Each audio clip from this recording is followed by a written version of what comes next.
days. We can't go along and do something that with no future plan. We need to understand what we want for our community. We need to have a holistic plan, a master plan for the development of Portsmouth, so that whatever we do can be in sync with what we have in store for the future. So with the resurfacing of the roads now in Portsmouth, I'm telling you there are certain things that we need to take into consideration, which the present administration is not doing. We know of the problem of drainage that we have in Lennox area. If we have to develop the road, we must first look into the solution for that drainage. The roads are also narrow.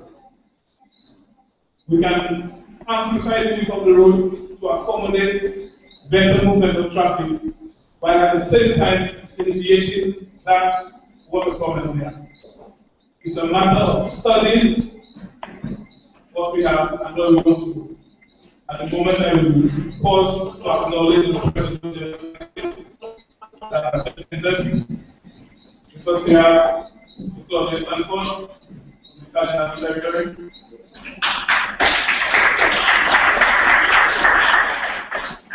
And Ms. Moya Williams,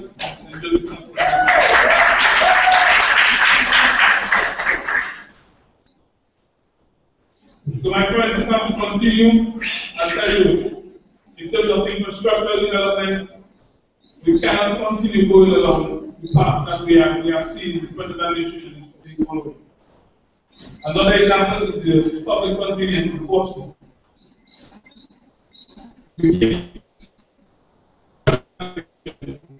Look into the problems of sanitation.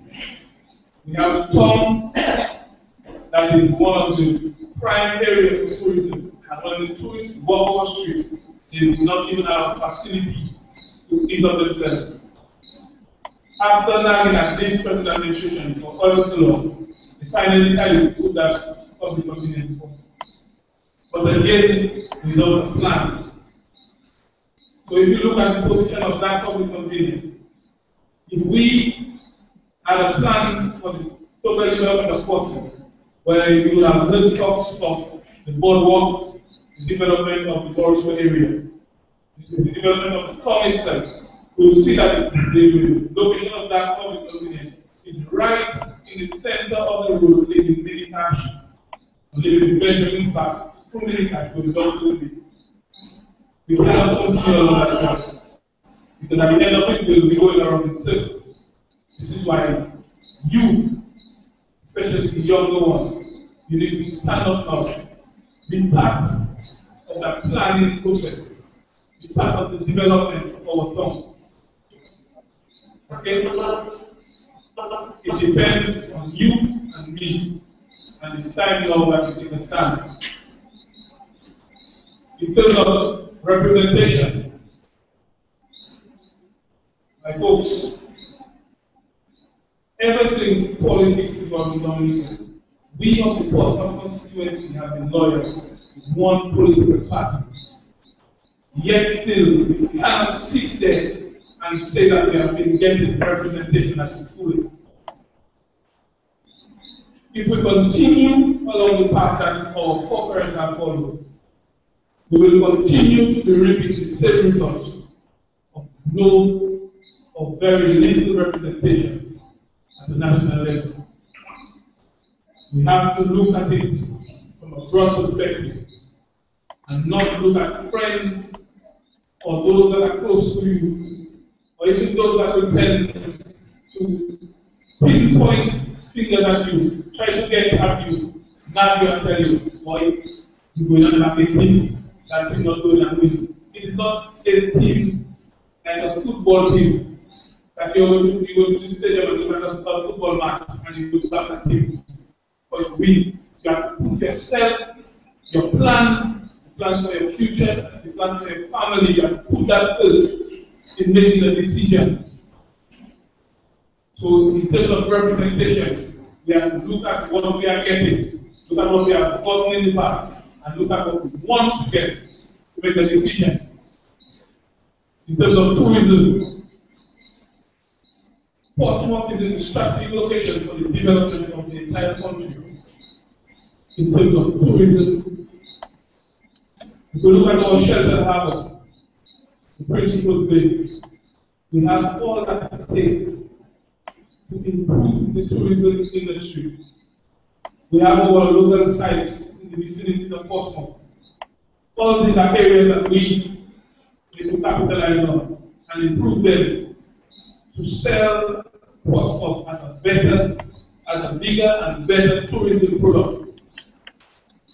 We have our part to play, and this is why with me and the other members of Team Dominica, we are committing ourselves to capitalizing on the potential of Portsmouth in terms of tourism.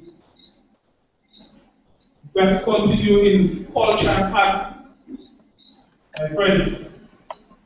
Those of us who have had the opportunity to sit back with most of the older folks would have been educated as to what Portsmouth used to be in terms of art and culture. We had our local shows, we had a number of groups participating in cultural activities. Portsmouth had a mark on the map when it comes to culture.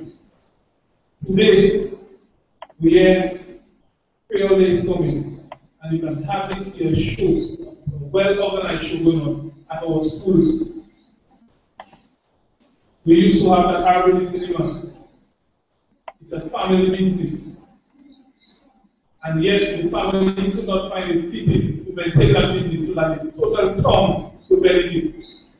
That is why today we don't have an area to host a local show, a cultural activity. We do not have that. But with myself, along with my other colleagues here, we will capitalize on the areas that we have in Portsmouth and see to it that we bring a cultural center in Portsmouth to host our cultural shows or cultural activities, other activities of importance. Even the schools and other community groups will be able to use that facility so our cultural industry can grow here in Portsmouth. Our sporting activities as well.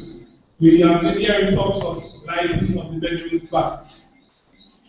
At present, we have 2 main sporting grounds in the constituency, Portsmouth and Glanville Plainfield. There are areas in Mondo and these 2 communities do not have a playing field. I've already started works on locating an area to put in a playing field in both of these communities. Because we have realized that it is a necessity that our young people can have a place to recreate.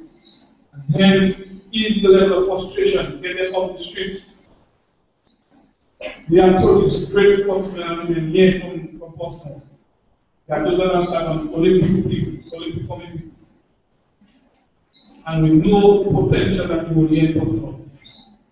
We need to look at those opportunities, to capitalize on them, and bring out more athletics, more athletes here in Portsmouth.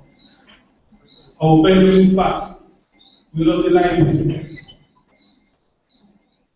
After going around, I think a lot of us here are aware that the Benjamin Spa is an area that we need to be open. So a lot of persons will not be in line in tune with that Benjamin Spa surrounding the fence. I, for one, have done some design of some sitting grounds, some gazebo. So we will have an area, sitting area around the Benjamin Spa. Well sheltered. We were supposed to have locker facilities. All these are areas that we have to capitalize on. These are the places. And under the present administration, they will trust the site. We will ensure that the Benjamin Spa is developed to a standard that we all can have full access to it and benefit from the sporting activities. The Glanville Plainfield We need to develop that playing field to a standard that will host small or community-based sporting activities, while at the same time host different recreational and cultural activities. We need to have our Carnival City of the North. And the plan to the place in the East Park is one area that is ideal for that. The community of Glanville is structured in a manner that it can serve as a package up. So you could enter any street in Glanville and promote in another. With the development of the East Park, into an area where we can host large activities that will be on par with the World Music Festival. We in the Glanville area can benefit and develop all our little local shops. We can capitalize on that and create employment, have the float money in our community. So these are some of the areas that we of Team Dominica, along with myself and the others, are here capitalizing on so that we, the people of the Portsmouth constituency, can develop. And while we develop, our music will develop, and the country will develop. The Holy Spirit.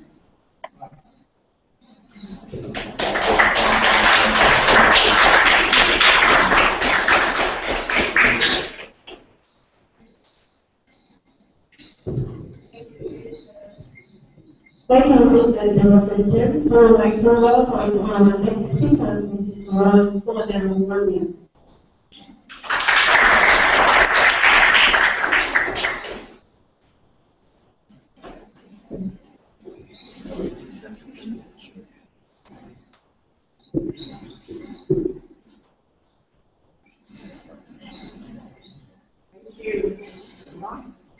Thank you very much. It is a pleasure to be here in Portsmouth. It took me a while to get here. I'm sorry for my tardiness. But I am here, and I'm happy to be here. My roots come from Portsmouth. My grandfather lived from Portsmouth. And my aunts and a lot of my uncles are currently constituents of the Portsmouth constituency. My grandfather was well known for the older persons here. And he family, two-set family of Nago, these are my aunts.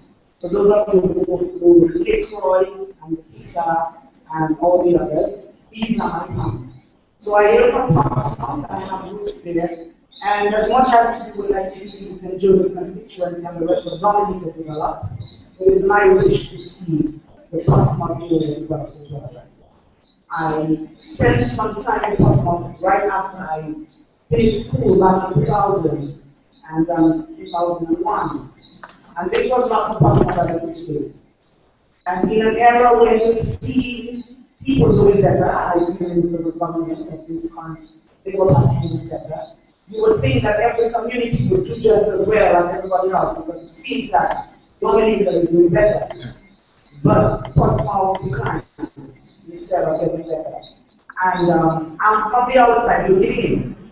So if Portsmouth is doing better today, you be the one to correct me, because it's actually correct you. But from what I see, this community has not taken a step into the future everybody else, but they are actually taking a step back. So that is why tonight it's my honor to be on the platform of Jefferson James, because I believe in his ability. I believe that Jefferson James has the people of Portsmouth on heart, not only because he's young, like many of you here this evening, but because he sees the need for change. This is the reason why he stepped forward as a candidate. It's because he saw that something needed to get fixed, something needed to be better. Because I'm certain that if he did not have that belief in himself, he would not have had the courage to step forward. And I'm sure many of you believe that. And if there was nothing to fix in this country, many of us would never have stepped forward. So tonight, I mean, you guys could have been anywhere else. You chose to be here because you actually have your best interests at heart. This is not about Jefferson James, this is about you. This is about forgetting what happened in the past 50 years of the Portsmouth history. You think about your present and you start building on your future. This is what this is about. You are young people. Many of you here are only just going to begin life, only just going to start to earn a living, only going to start to acquire assets. You need to decide today who is going to make it easier for you to accomplish the goals that you have already set for yourself. That is why I'm here tonight. I'm here to empower you. I'm here to tell you that you need to start believing in yourself, believing in your dreams, believing that you can be better, believing that anything that happened in your past will not inspire your future, but you will write your future. You will start to experience and write your future. You will start making life matter for you as of today, as of now. And to do that, you need to have people at the helm that will help you together. We see a lot going on in Dominica that is not feasible for growth and development of the young people of this country. In a country where unemployment is on rise, it's a very hopeless situation for youth. Because young people always generally want you to do is to leave mommy's home and daddy's home and go out there and be their own person, be independent. What you're looking to do is to have that enabling environment where you can actually see that happen. I looked at social media, and many of you follow social media, and looked at the social media pool party that the Dominica Labour Party had at Portsmouth Mansion over the weekend. I mean, I'm not going to sidetrack it. And I mean, young people think that this is what's important. But I bet you in that club there were not many doctors, and there were not many lawyers, and there were not many professionals. There were a lot of young people that Dominica Labour Party believe that they can use all the beautiful things to cross their judgment for the next election. That is what this is all about. They're trying to make you think that this is all that matters. A doctor, lawyer, teacher, or professional would not be engaged in a group party. They would go take a lecture high. They wouldn't be sitting around, everybody's putting out a dress and they're getting on. They would be doing something constructive with their time. A poll would not affect how they think, because they would be owners of prove themselves. And that's how I want you to start thinking. That nothing they have you can happen to. And they need to start thinking that. And that is what two young people think of when you think about the young people of this country. You think about you acquiring your power, what piece of Dominica belongs to you. Dominica is a wealthy nation. Dominica is full of resources. Every single Dominican can be employed. With all the resources that we have, we will be looking for people to come here today. Because we have more than enough. More than enough for ourselves, and we have other people come here and enjoy it. So I believe in Dominica. I am now 129, so I am considered youth. And I believe in the vision of the United States Party. I believe that Dominica can be the best place to work, the best place to live, and the best place to enjoy life. And you have to start believing in something. You have to have a vision, you have to have goals, and you have to work towards that end. I would have hoped to see this forum packed with people, but you know what? This is a start. The next forum that we should have in Portsmouth of this kind, I want each of you to be packed with the power of one. You bring one additional human being. That is your mission. Your mission is to go out there and spread the message. You cannot keep it to yourself, which is of no good. If you want change, but you cannot impact somebody else to believe the change that you want. You have to be able to empower somebody else. You have to be able to spread the good news and let somebody else believe in that hope of a better Dominica. Many young people, what they particularly want to do after school is to buy a ticket and fly out because they think that there is greener pastures out there. The greenest pastures are here. We just do not have the right people in our head of state to make us realize that this is the greenest pasture in the world. You have sun, you have soil, you have sea, you have sunlight. People leave the Americas to come look for sun, sea, and sunlight. What more could anybody ask for when you have all of this and you're not utilizing it for the greater good of the people of this country? Do you honestly tell me that you care about the people of this land? if we are not involved in health tourism, setting up, my uncle lived to be a 127-year-old. She was written in the Guinness Book of Records as being the oldest living person. How are we not able to sell that to other people around the world? Everybody's interested in their health these days. Everybody wants to live longer to enjoy their life these days. We can sell that to young people. We can brand this country. Brand this country as a country of wealth, of life, of health, of everything that is good. Because it is good. We have proven that it is the best. We have the oldest person. It is the best. All of you can be 127 years old. She's starting a cycle. And we can continue. But we need people who can actually allow this to happen. And that is why I'm asking you to step out in faith. Sometimes it may be difficult. Sometimes it doesn't feel as if the government is the most popular party in Portsmouth. Your responsibility is to make it the most popular party. You have to start branding what you do. If I want this, I'm going to go for it. Take the picture. And instead of putting your boyfriend and yourself up on Facebook, put his picture on Facebook. And let people see that this is the income power of Portsmouth. Start spreading the message of women. Start embracing your role. Because if you do that, then he's in a position to assist you of making your life better than you so. If that doesn't happen, you will be stuck for another 5 years of making nothing. 5 years of exactly what you're getting now. And that is not another 25 years. That is not another 45 years. We're afraid of stepping out many times, everybody's afraid of the future because we're not sure.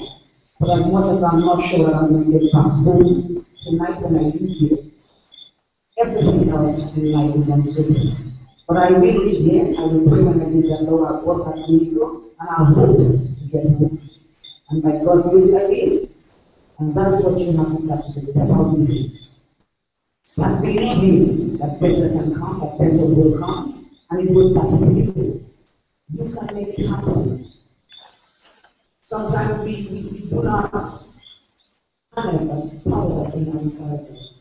And particularly for the tonight, women are very powerful. You are loving the pay attention to the world. Because we know how to speak, we know how to pray. We know how to do that very well. We know how to empower you.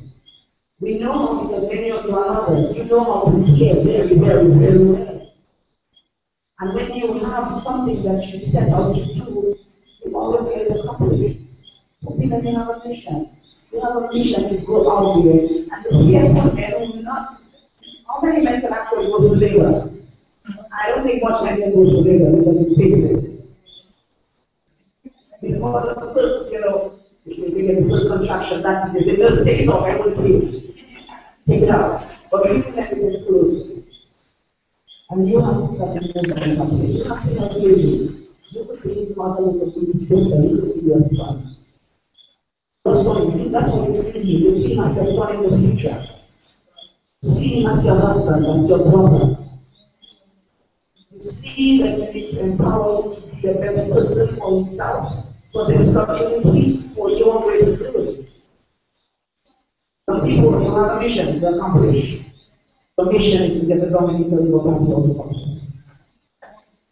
This is your mission. You go out and you make sure that you accomplish it.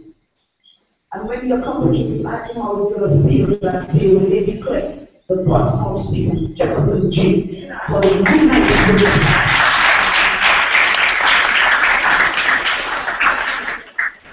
That would be a victorious day for the Portsmouth community. I can see all these free road people dancing in the air, people cannot sleep, people crying. Because your mission is fulfilled. Go out there with that fire to fulfill that mission. You have to want it. You have to go out there and get it. It takes one man for the revolution, and there are lots of men in here.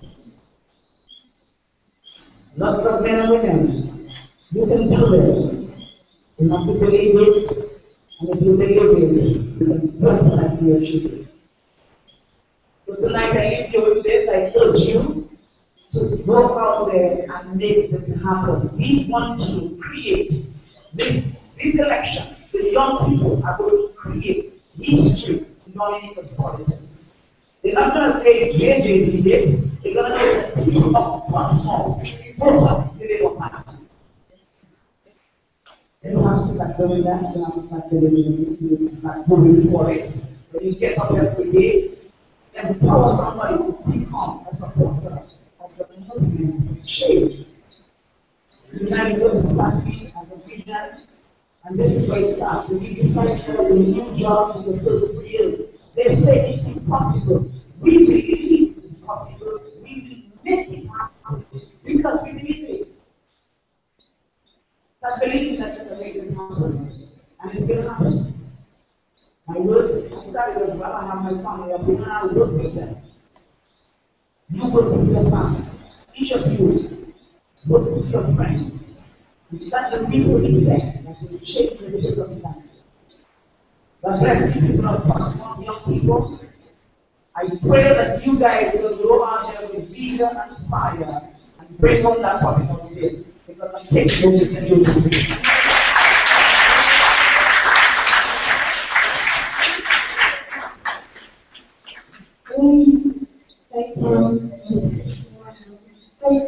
Sorry, I'm really a fan of one she really inspires me. We did an economic conversation. I really inspire the future and I really want to go to the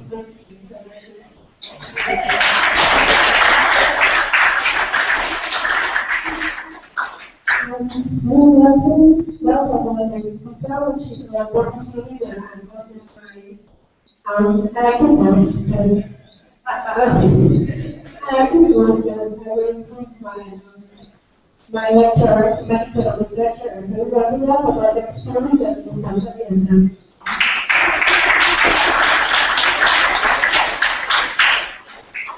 Thank you very much, Ms. Martin. Good night, everyone. My day started this morning at 6 o'clock in Cardinal Territory. Audio was to the college for 9 o'clock.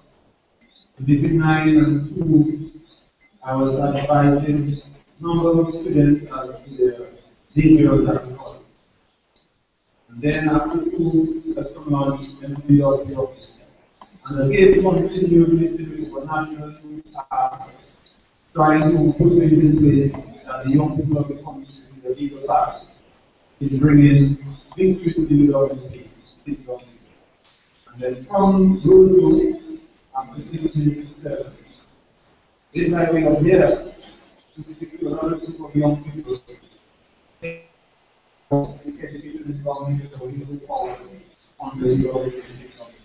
The entire day has been around the young people of this country. And on my way here tonight, I was actually just listening to some stories like one of the most senior police officers in the left force. And the history he gave me, listening to it and visualizing it, I've been wondering whether it really is good coming here to Portsmouth to speak to the young people about being part of the movement to change the situation. And when I came into the door, I said yes. It is worth it because for the first time in the 10 years I've been in the United Workers' Party, we are in Portsmouth having a youth gathering, and there are over 20 young people.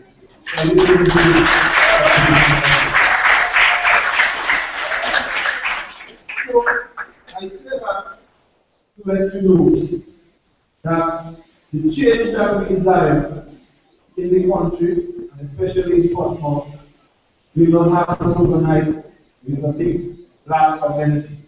It starts with the small toy, and the building of that momentum, the building of that knowledge, the building of that message, and eventually success will come. So tonight, my role is to speak on education. The education system going forward. And I'm hoping that after my presentation, that we will have a good understanding of the vision we have for the country as it relates to education. How you play a major role in disseminating that information to the young people in the community and in the constituency. UWT in Dominica, as you know, we started on this journey last year, September, with the election of our leader in Portsmouth. And thereafter, he has been able to very instrumental in putting together one of the best political teams that this country ever witnessed in the history of the politics. So I need you to put your hands together for the leader.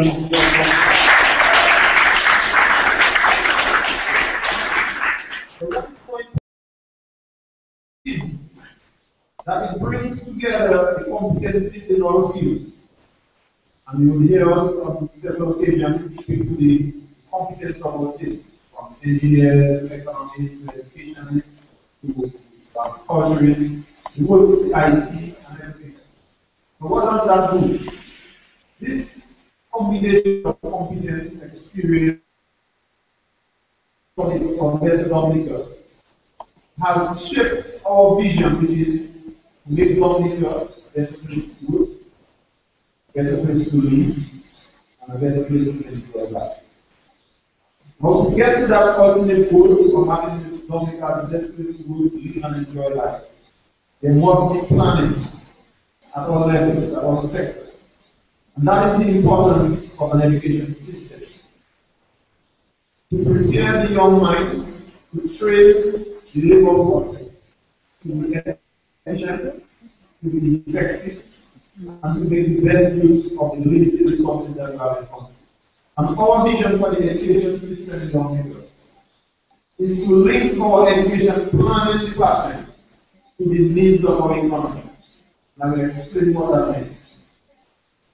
In explaining what that means, we have to now go back to where we were in the past, where we are now, and where UWT Dominica will take you in from the government. Now, if we go back a few years ago, before 1995, the education system was one such that about 50% of children under the age of 13 will have gotten access to secondary school. In my understanding and in my own interpretation, the Freedom Party, through its education planning, was actually segregating the country in allowing a few people who were very bright to go ahead and become educated and get the jobs they call the white collar jobs.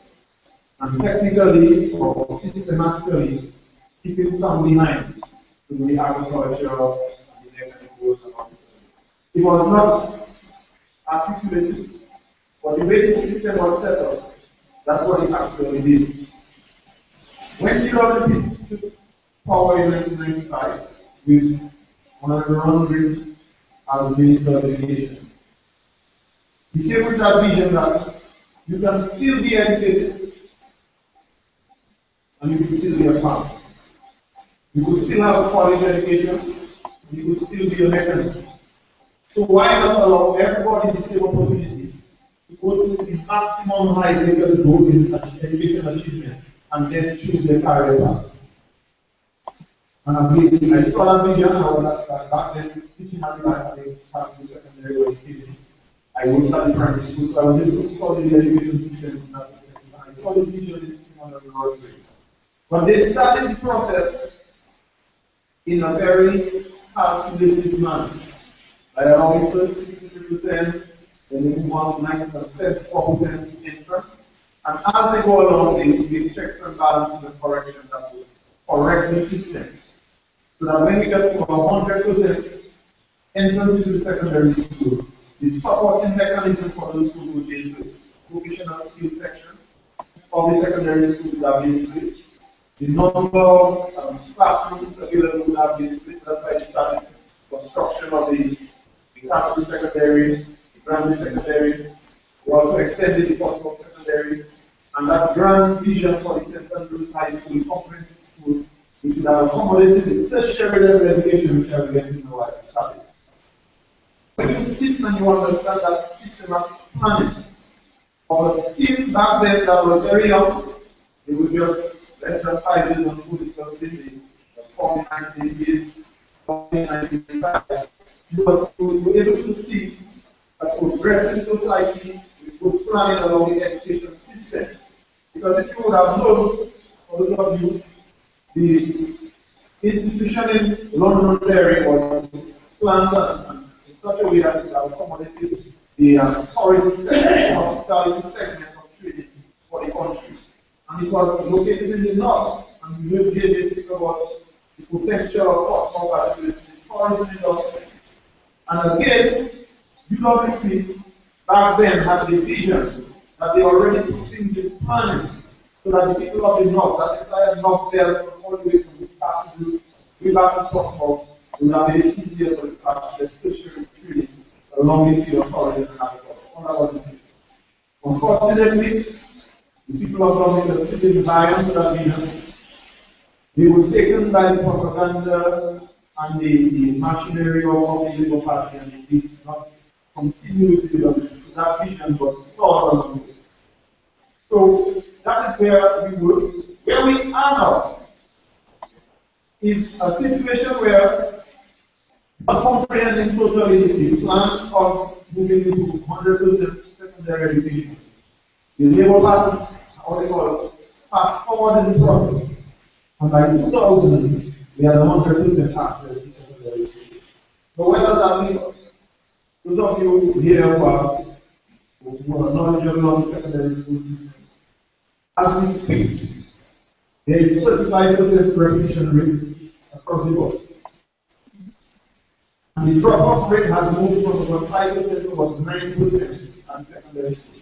And you may not see it physically, but what you will see is that students will repeat this from once, twice, on the first and the second form they repeat, and eventually they will get off the system. Right now, they don't even repeat the students anymore. They just push them up to when they get to the P4, they leave. Or when they don't do the CXA exams, or they don't graduate, and then you have a lot of these young people on the street. That is where we are now. Now, where would we like to go in order to get into as we move in? So, we now need to review the universal secondary education right now. While some people have been able to benefit from it, the right now, those who are academically inclined, those who will get the 100 and the 90 and the 70% in math, English, science, and so on, they will move on.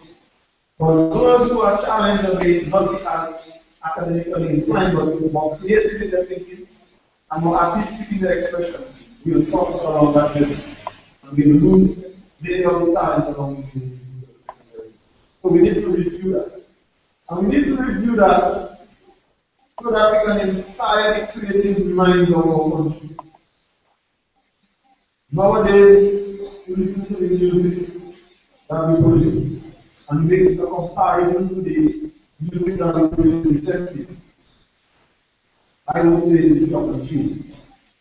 I mean, it is popular to young people, but if you are to go beyond the shores of Dominica, you will still have it.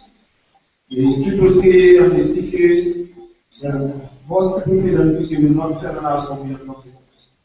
They will sell albums to Dominicans a little bit overseas. But the ordinary person coming one to listen to some good conscious music or some good music will not go for that. And we have to be realistic. It's not that I'm trying no music of the country, but the quality of music we have there and what's from the authentication system to prepare our students to maximize those talents. So we need to revisit that. Our agriculture has gone down. It's not because of the young people who want to work. It's because the system of education has drawn our students away from the practice of agricultural advertising into seeing it as a low-end occupation.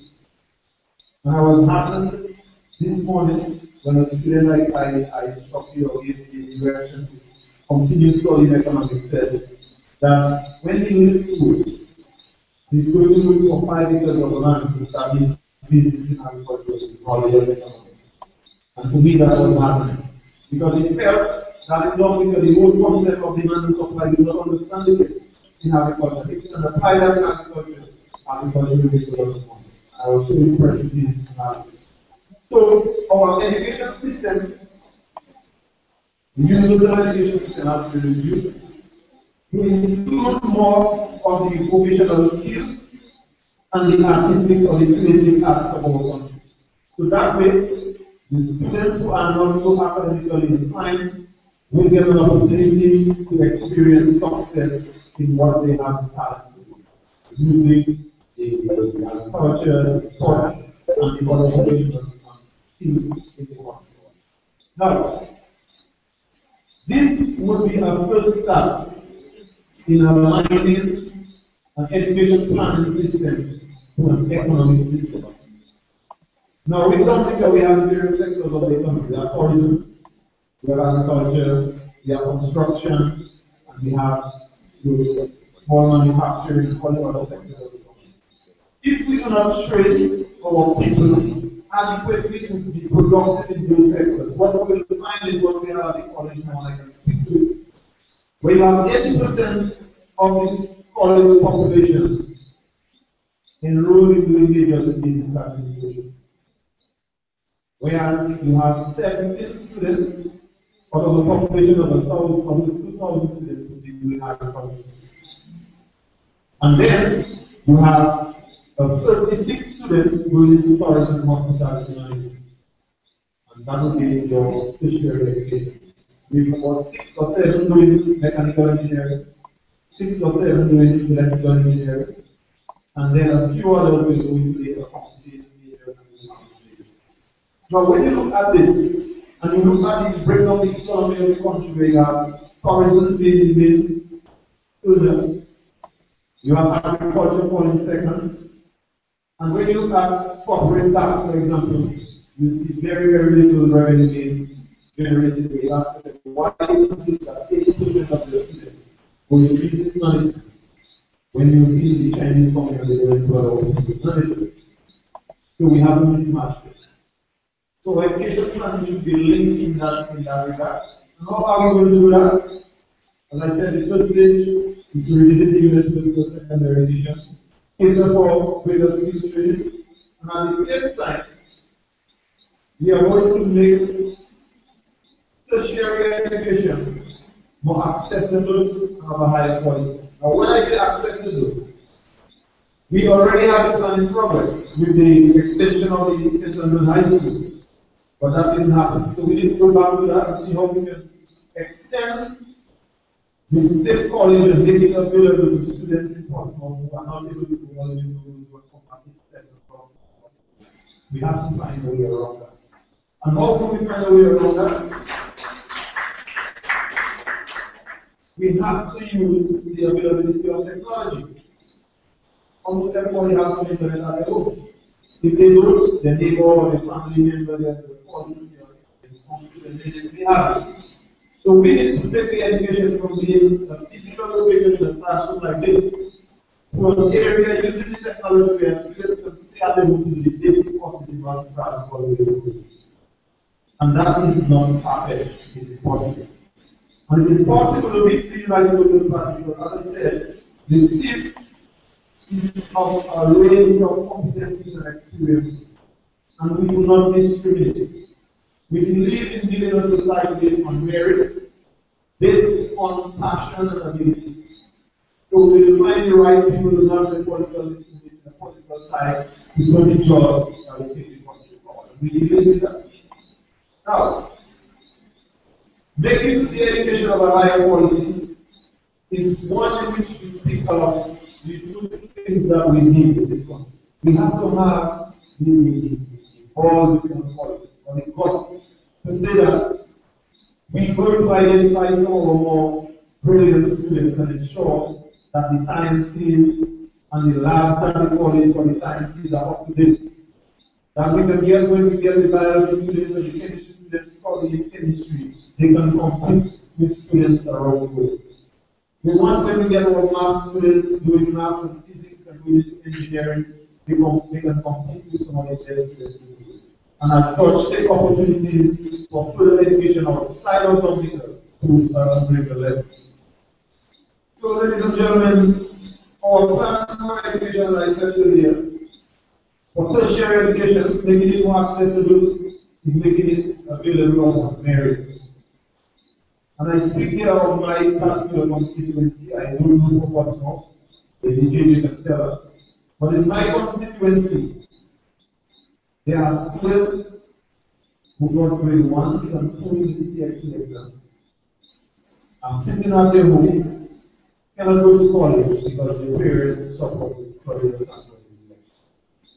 But at the same time, you have students with grade 2s, 3s, and 5s going to the college, transport paid, books paid, everything paid for them.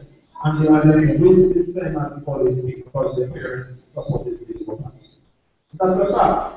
Now, to me, we cannot develop the country like that. Because when I lecture at the college and I see some of the students, one child said to me, "Sir, I don't worry.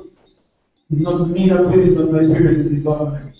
And I saw her in my class for the third time, and she's still not passing. And I am saying to myself, I know students from Salivia with grade 1s that will have placed that Oxford. And that is a serious issue in this country. And if we are to advance this country to become the best place to work, the best place to live, and the best place to enjoy life, we have to eradicate that kind of discrimination in our education. And that is what we in the stand for. We have made that proclamation. We will continue to say that. If you are deserving of an opportunity, we will let you have it. If you need something, we will allow you to have it in proper system and mechanisms in place. But we will not develop this country any more than we are now if we continue to discriminate along this line. So, ladies and gentlemen, as I bring a close to my presentation, we are about creating opportunities for our young people in this country. Creating opportunities so that we can dream big. And as I see it now, and the way the politics is in this country, as I said, I look for Portsmouth, you can tell me, but from where I speak from the Cardinal territories that you come into being a young person at 15, 16, 17. You go to college, you come back, you stay on your road without the knowledge of where you're going to get a job, and you will see a politician come to you with a book, a pen, and he says to you, "What do you want?" And then you say, "Well, all I need to start my house." They say, "Okay, fix your date," and a week after you get 5 sheets of plywood, some posts, and some galvanized, and then they let you're left on your own for another 5 years again, much older this time, and you come back with the same question: "What do you want?" And I'm saying, I see this happen in the Cardinal territory. This is the level that the politics has come to. We are cowards, as I call them, will not sit like us and debate and share the issues and plans and programs for the country's development. But we stay on radio stations, fully use our headship, and speak bad about the people who have good intentions for the country. And as young people, we are hoping that we can decipher what is good from what is bad. You can decipher from what you should dream and what is your reality now. And I always use that story because it's a real story. But this young lady who did her CXC exam in May came to me and she said, "Mr. Sanford, I'm going to vote for you this election." I said, "Okay, thank you very much. This is a welcome that. But why are you telling me that?" She told me she was 3 years when the Labour Party won the election. And her parents are totally, and she just turned 17 in November, ready to do her CXC exam, needed $600 to pay for the exam. Went home to her mom, her parents, and said, "Well, I need $600, they have to pay for the exam," and so on. The parents could not pay that together. From her, went to the father, Ashton Girl, who said, "Well, I don't have that, we'll help, we'll see how we can help." Went back the next week, Ashton took them to the Prime Minister of the state. Up to the Prime Minister, and her pride, her whole being is being working unaffected because here it is, her parents have supported the government, and they are not able to save $600 over 15 years to pay for a critical exam that will depend on what becomes of her life. And upon that analysis, she said she cannot allow herself to go on that same path because if you see herself for the next 15 years having to grab a child and go to a Prime Minister to pay an exam, that is not advancement in the society. And it is the same here possible. But we need to change this around. And as young people, I'm not asking you to disobey your parents. I'm not saying that. But when you turn the age of 18, you have the responsibility of making certain decisions. And the decision to vote is one that the parents will have to do. So you need to go out there, speak to your young people, speak to your friends and your colleagues, share your dreams and your aspirations with them, and ask them what do they see themselves under this current system in the next 15 years, in the next 10 years, in the next 5 years. And if it is one where you want to be better, you cannot continue doing the same thing. You have to make change. That is why we say this now, change is not an option, it is a must. And the change has to start in Portsmouth. By two and we'll bring it through. Because in the Carolina territory, the change has started with clarity election. And it is continuing and happening, and I've moved back, and every day I get an opportunity. New people are talking to me, bringing me to their homes, giving me commitment. We are going to win this election, we are going to bring on board the Carolina territory of things. Thank you very much, ladies and gentlemen.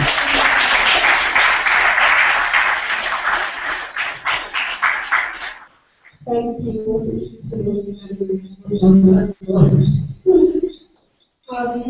Without further ado, we want to welcome our future Prime Minister. Thank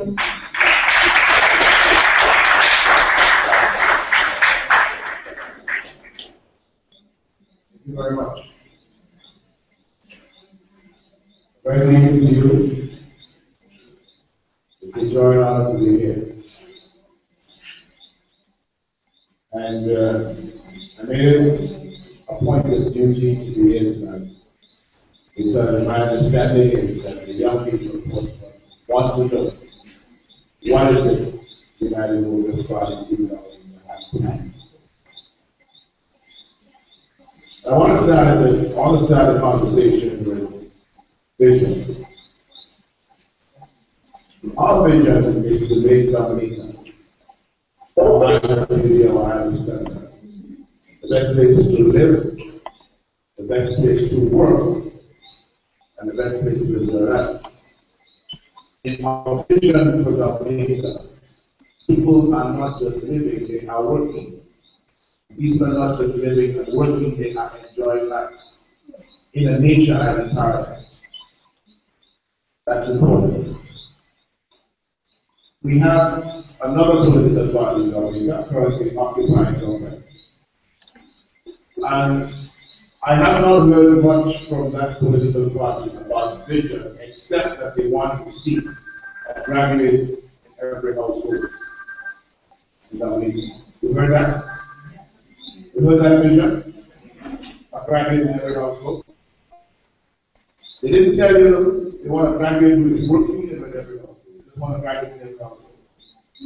In other words, we will have a whole army of graduates sitting down in their mother and father's house doing nothing, which is what you have right now.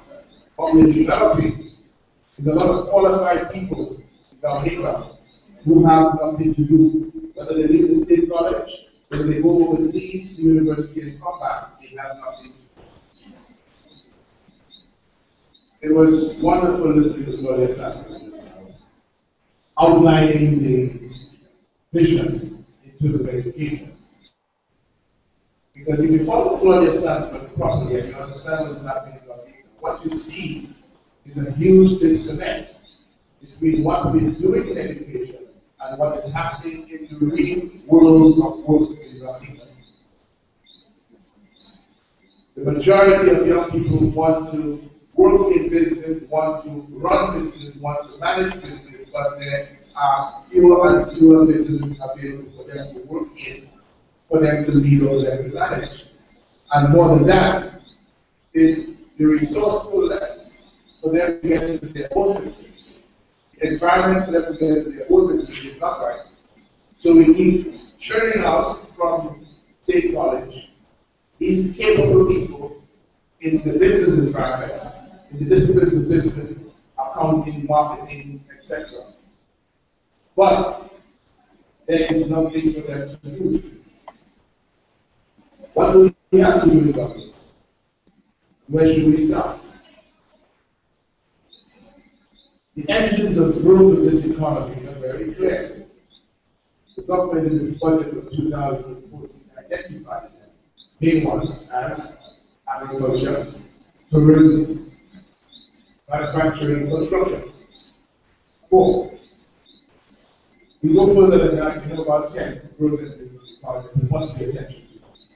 We have these 4, but we also talk about the real sector, we also talk about the sports industry, we also talk about financial services, we talk about the cultural industry, and the water industry. Not only people here are aware of this, there are 3 to 4 Caribbean countries with serious water deficiency problem right now. We are a surplus water country. We are one surplus country. And we are doing nothing about the millions that we will be earning from responsibly selling our water to neighboring Caribbean countries. It has just been enough. Agriculture, just been enough. 5 years ago, we were selling Dominica 20,000 boxes of bananas per week. We are now down to less than 20. No, we are now down to less than 1,000 boxes a week from 20,000 5 years ago. 20,000 boxes were being sold at $30 thereabouts a box, which means that from bananas, over $500,000 close to $600,000 is coming into the economy every week. Right now, we're down to less than 1,000 boxes of bananas. And now I come to the recent incident. They have just concluded arrangements for St. Vincent to ship to Britain every week 6 40-foot containers of root crops. Sweet potato, dashing, yam, taro. 6 40-foot containers per week, which means that in root crops, not banana culture, has production volume that is higher than our banana export volume. I want you to take note of these numbers, they're important. Because what we're looking at when the young people of this country are concerned is lost opportunity under an incompetent administration that has focused on fattening their pockets in the public purse while poor people suffer in this country. When we went around Dominica last year and we saw the number of young people who were unemployed, it occurred to us that this country has no bigger priority than putting our young people, finding things for them to do so that they can start earning their own money, they can start paying their own people, they can start moving out of their parents' homes, they can start making their own decisions, they can start feeling good about themselves, a greater sense of esteem and so on, from being productively engaged in the national development. We want that for our young people. It is important for the nation. You cannot build a nation where young people have nothing to do. It doesn't work. And I don't think this administration for the Labour Party gets it. Because if they did, they would have done a lot more to productively engage young people. So, yourself the task of creating jobs. When we started talking about it, we said it is possible to create 5,000 new jobs in the first 3 years of our administration.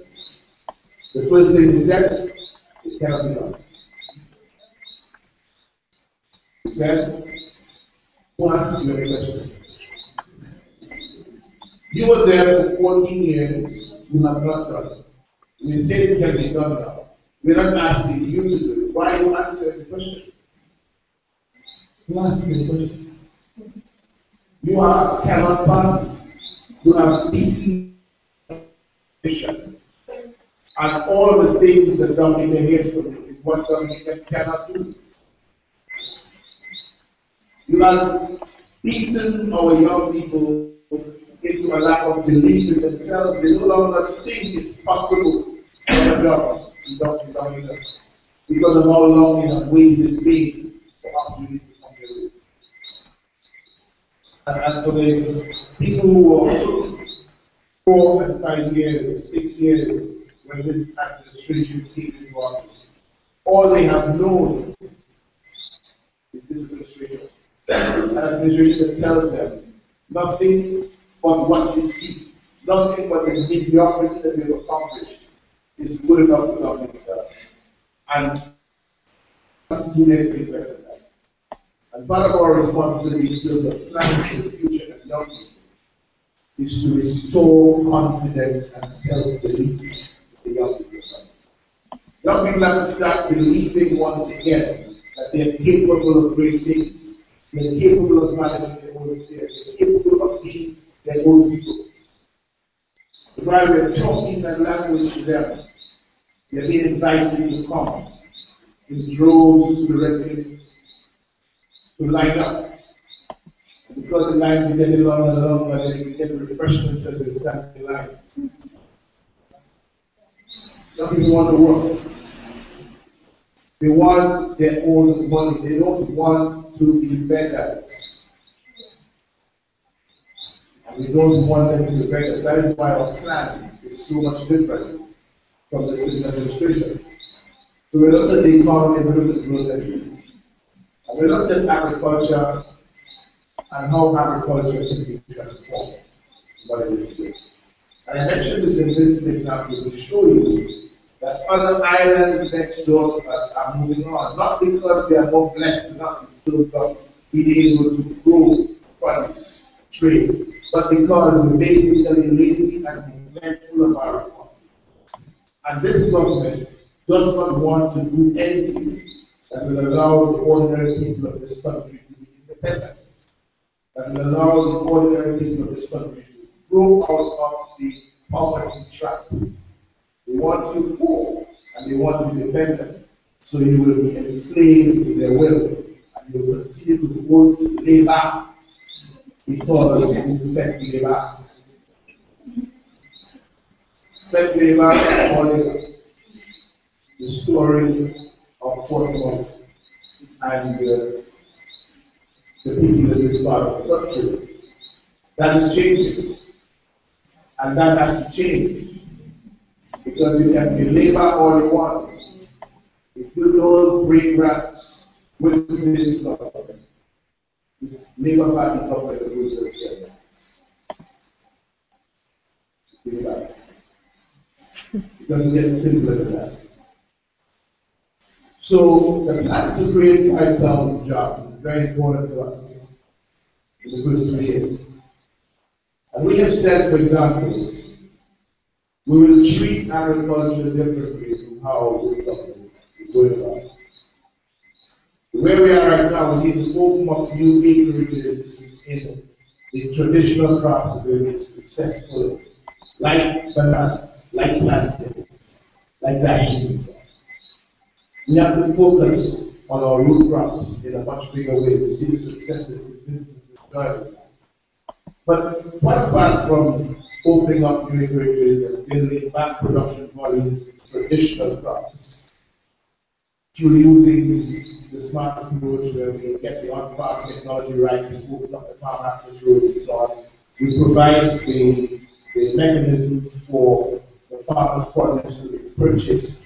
Once we go out and we tell you that this is what we have getting involved with, the farmers produce it will be sold. It is the government's responsibility to find markets and to ensure that the products of agricultural farming are paid for. Otherwise, agriculture makes no sense to the ordinary people.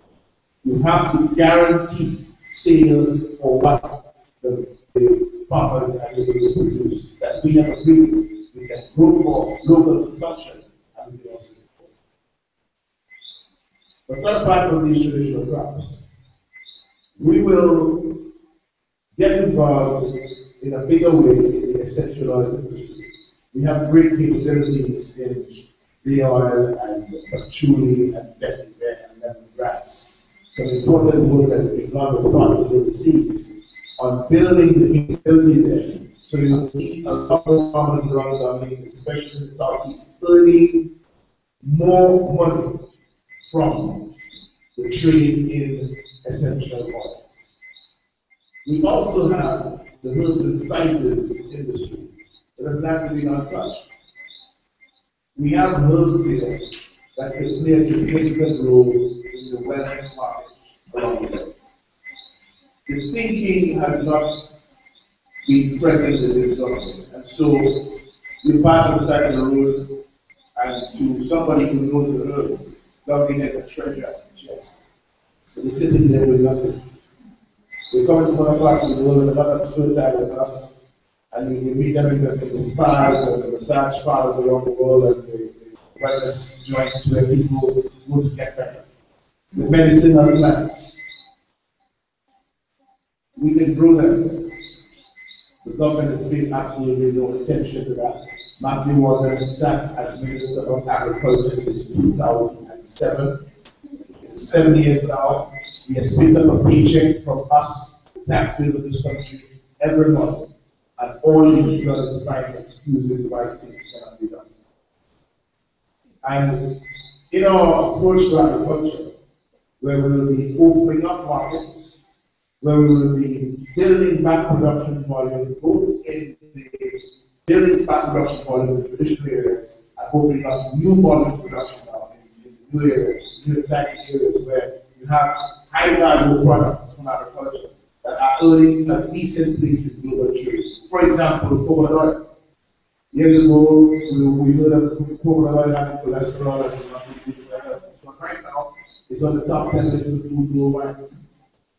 What are we doing about that? What are we doing to leverage that? How are we offering opportunities to young people from things that the world wants that we have? So agriculture will become better and more attractive to young people because they will see how they can make money from it. Agriculture is not going to become attractive to young people. If young people see their parents struggling with it and have to leave it to try and see the something else. Tourism. Our plan for agriculture, by the way, we'll see as we apply the budget, and see the emergence of 800 new jobs in one single year in agriculture. In terms of tourism, there are a lot of opportunities that are going to waste. You realize how long this Moroccan hotel has been built around there? You understand what's going on? The government said it's not money for Morocco to build a hotel. But it's taken them forever and ever amen to build the hotel and for young people to start getting jobs there as front office clerks, as accountants, as chefs, as housekeeping. So that's what the plan and the expectation was. It's not happening. What is happening with the existing properties? Thank God for Ross University, which came way back in the late 1970s. Portsmouth has a means of earning income and a means of regular cash injection into its economy. That's a whole story.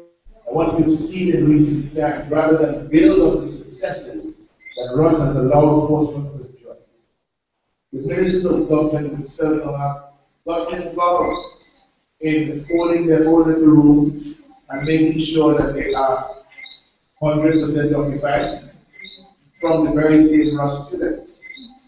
So you put a government in there to work for you. They mentioned there providing services to Ross University, accommodation services. In competition with you, leveraging their influence as ministers of government to ensure that their properties are always full while the others are struggling. And you sit down and inquire. Now, Our approach in tourism and take the hotel sector, for example, is that the people we bring to Dominica need to be staying in the hotel rooms. They need to be eating our food. They need to be purchasing our services. The more people do that, the more Dominicans will be able to employ in the sector. It's not rocket science, actually. So we have to try to spend enough money on promoting the destination. And then we have to try to make sure that the product is as competitive as possible. So, in our budget statement of 2014-2015, we set a few things for the tourism sector.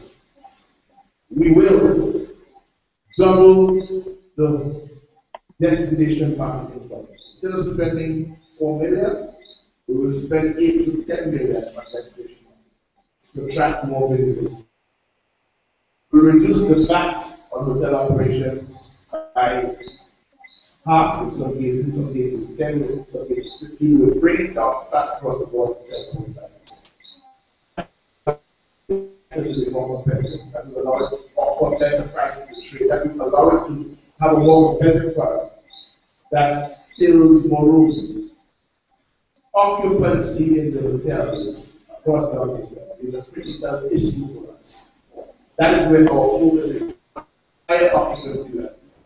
And with the occupancy levels we think that we can grow to in 1 year, we will be able to provide another 900 jobs from hotel operations. That is the result of activity. That's a result of targeted activities and initiatives within the sector that this government is telling you right now is not here. Because they know what the tourism sector wants. They came up with a single initiative, and that is to remove the VAT on service charge. That's all they're really doing. We do a lot more than that. We will go to the point where we actually also introducing tax legislation. We give the property owners a better chance of ensuring high levels of occupancy. And we ourselves will begin to attract new investments into eco-tourism properties. We plan to build a 5-star eco-resort in the Carib territory. For the settlers identified there as and share will do that. And we know where the funding will come from to get that done. The point of the matter is, we know what is succeeding for us when we look at properties like Jungle Lake, when we look at Secret Vision, when we look at the properties that natural sort of character, the wood, the stone, the bamboo, and so on. Beautifully done with wonderful architecture, with all of the wonderful luxury components in there that appeal to the sophisticated travelers that want that sort of experience. That is what we will be doing in a few other locations around Dominica, targeted areas around Dominica, so that those areas give a chance for our property there to be driving sales of the livestock, produced locally, sales of fish. So everybody is getting in on the action.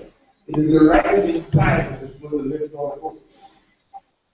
So when you ask about our plan for young people, it's a plan to put people to work. It's a plan to have a more vibrant economy, a growing economy that will ensure there are opportunities for young people to work.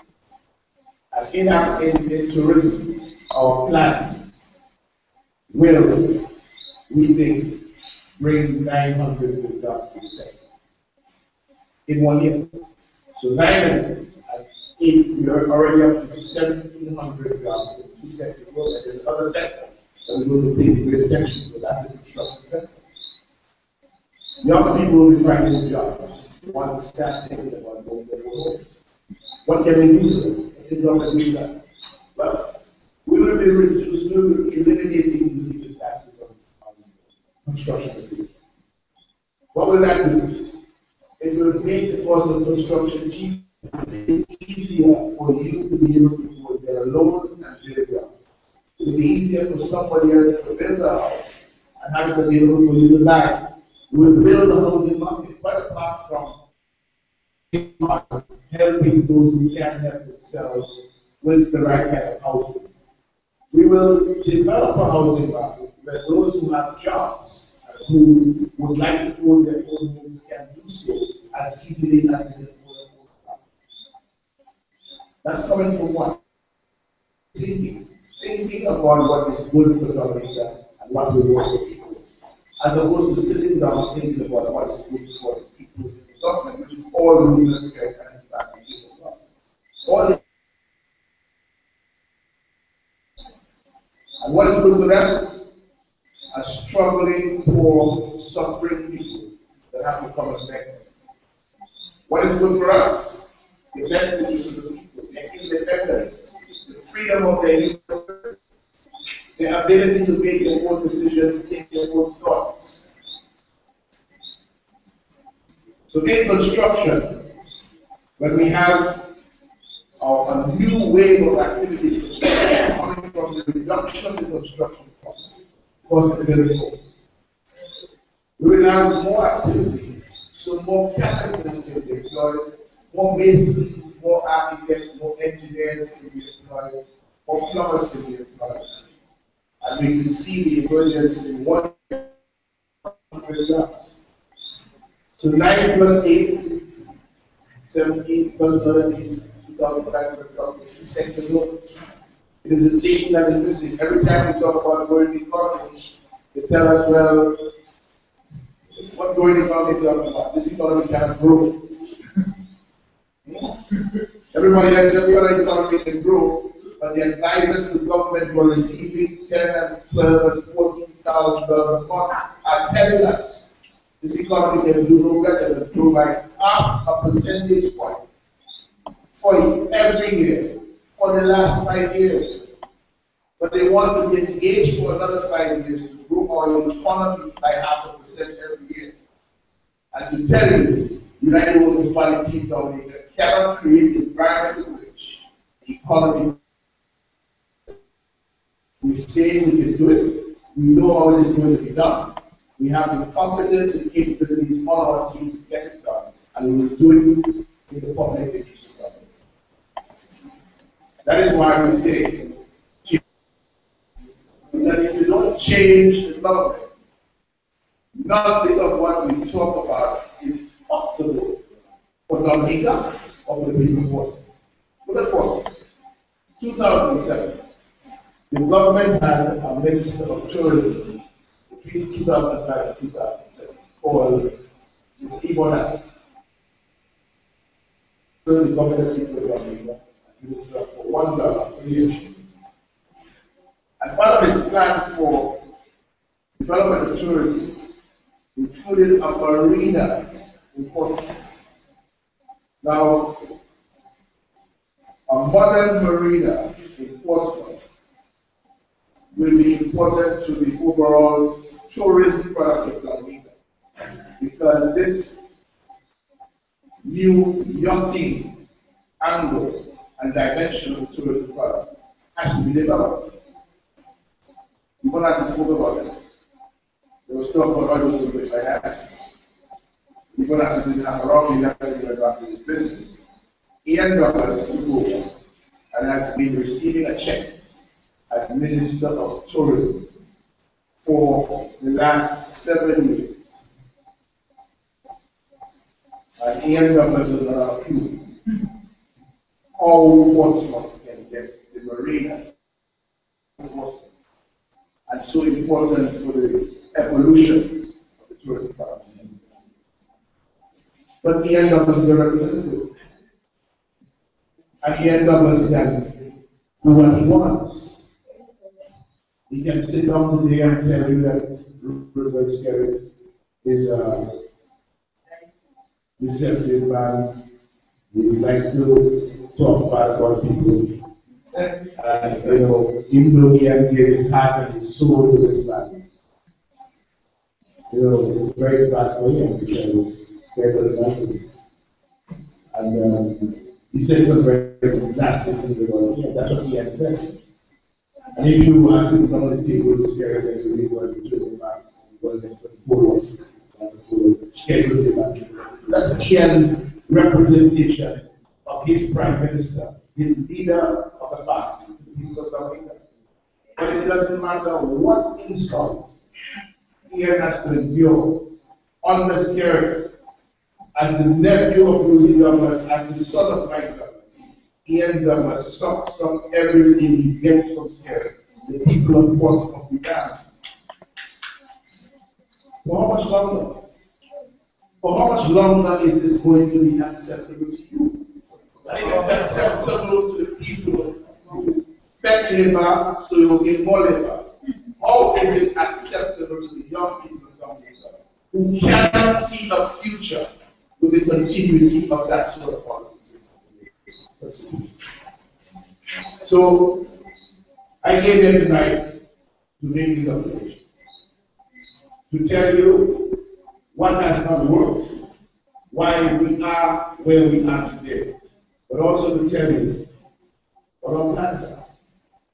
To tell you how we will energize the growth engines of this economy, how we will rethink them, how we will renew them, how we will rebuild them, to ensure that Dominicans have a better opportunity to develop and to advance themselves. I also came in to tell you, quite apart from the plan that the guy this party has for the young people of Portsmouth, the young people of Portsmouth need to have a plan for themselves. And in case they haven't figured it out yet, I want you to see what the only important element on that plan as of now must be. You know what it is? Change the government. Young people in Portsmouth can have no other plan that is more important now than changing the government. Because you have suffered for too long. And it's time to change. God bless you, thank you very much.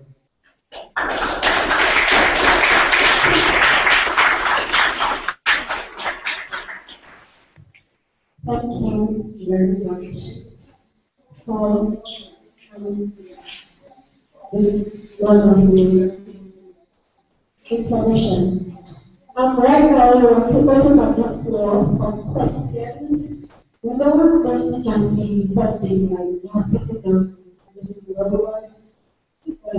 This could be very interactive. Right now, we'll just open up for anybody that wants to ask questions.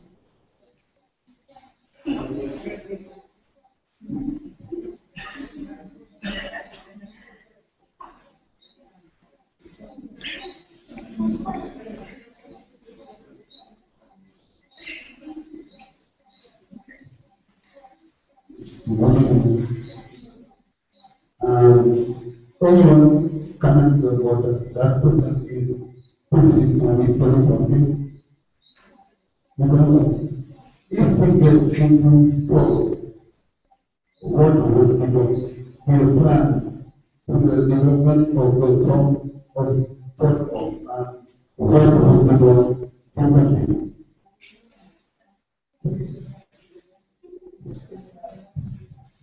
You want to know what will be done differently in terms of what? Take it back.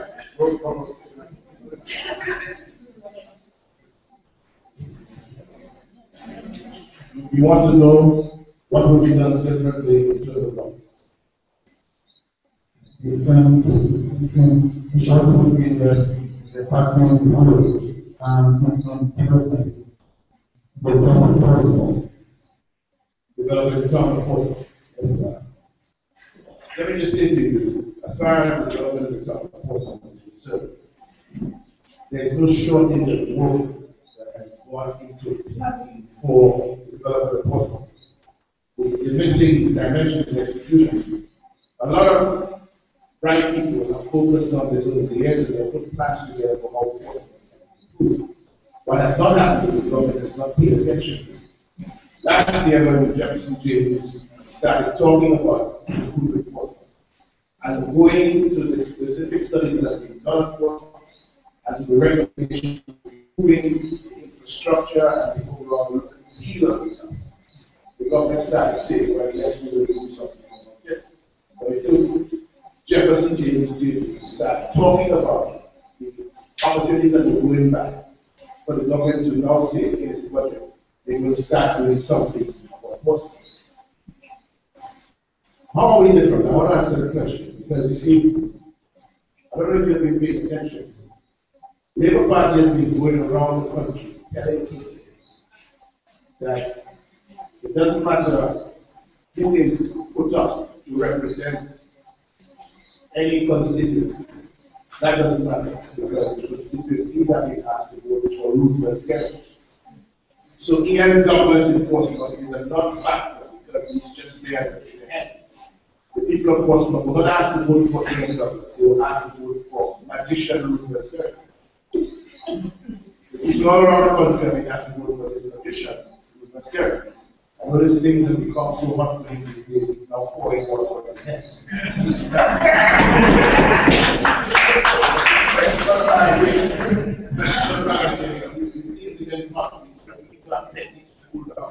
This is very simply cool down for ice water. Now, when you go to Parliament, you make all these statements, attack people who can't defend themselves. So it suggests that things are getting very hard. So the ice water is right there. But around the country, people have been asked to vote for this one man.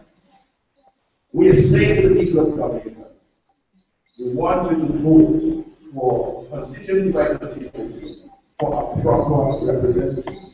This is part of that voting for a big difference. Because when Jefferson James spoke earlier, Jefferson James was clear on where Portsmouth needs to go.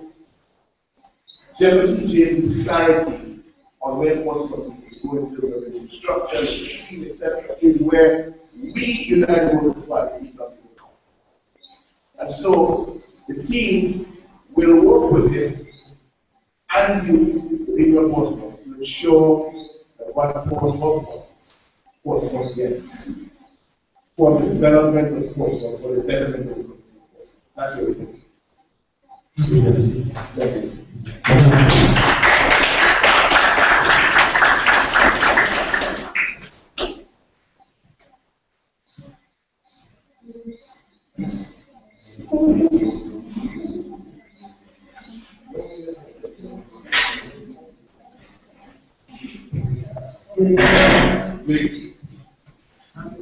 I want to ask a question on behalf of all people. If this party was to come into power, what would be different and to make our house and resolution accessible to Portsmouth people that's not effective in Portsmouth? What if this party was different to make houses available to those civil servants and those people in Portsmouth? I'm happy for this question because some of the stories I heard about poor people, ordinary people in Liberia, so on, trying to get housing assistance from the housing revolution. And if there were being bounced around like a pumpkin ball, violent street, and jobless and so on. I found to be quite disgraceful for the simple reason that take Liberia, for example, referred to traditionally as the Shadow Party. The place in Dominica where Labour Party has never lost any election. People there always voted for Labour. And the Labour government is in office. You see the ministers who are responsible for this government owning 2 and 3 and 4 homes for themselves. On the back of the poor people of Dominica. But the very poor people who go to the polls and elect them cannot get the support of the housing revolution. They say it's for poor people in Dominica. And unless you change that, nothing is going to be different. They will continue to build their mansions, they'll continue to offer them infinity swimming pools, while they ignore the people who they know have told them, it doesn't matter how poor we are, It doesn't matter what you do to us. If you bring a little something to us around election time, we vote for you. So we have a housing revolution, but the housing revolution is for us to play our politics. And in playing our politics, we don't have to play politics with you because we have you already. You have voted us for 60 years. You will always vote us. We don't have to play no politics with you. Because the housing revolution did not bypass everybody. The other people around Dominica who have housing revolution benefits. They have good friends and concubines and ministers who have housing revolution benefits. They don't need it. They can afford to do better for themselves, but they are getting it. And under the municipality of Dominica, things will be different. We have said to the people of Dominica, we say to Portsmouth tonight, the resources of the state, where they are to go to people in need, those resources will go to people in need based on merit, not on stereotypes. Now, what that means is, and go back to what we were talking about earlier, the people who can afford to own their own homes, government has a responsibility to facilitate them with lower cost of construction. The people who can't afford to build their home, government has a responsibility to find the support to ensure that they can get adequate housing. But that is not going to be on red, blue, or green. It is going to be on me first. And all those who need to be assisted over time will be assisted. But this disgraceful practice of saying, well, you blew to this area government, you can't get another that. Because at the end of the day, we are all Dominicans. You can understand? We are all Dominicans. And the only way we can do it to justify our humanity is to deliver benefits of this housing revolution, first and foremost, based on need. But with a commitment to ensure that once you are not able to help yourself, the government will help you. When you can help yourself, the government will facilitate you with lower construction costs. But we want to do this in a responsible and professional way that accomplishes the greatest good for the greatest number of lives. That's where we are.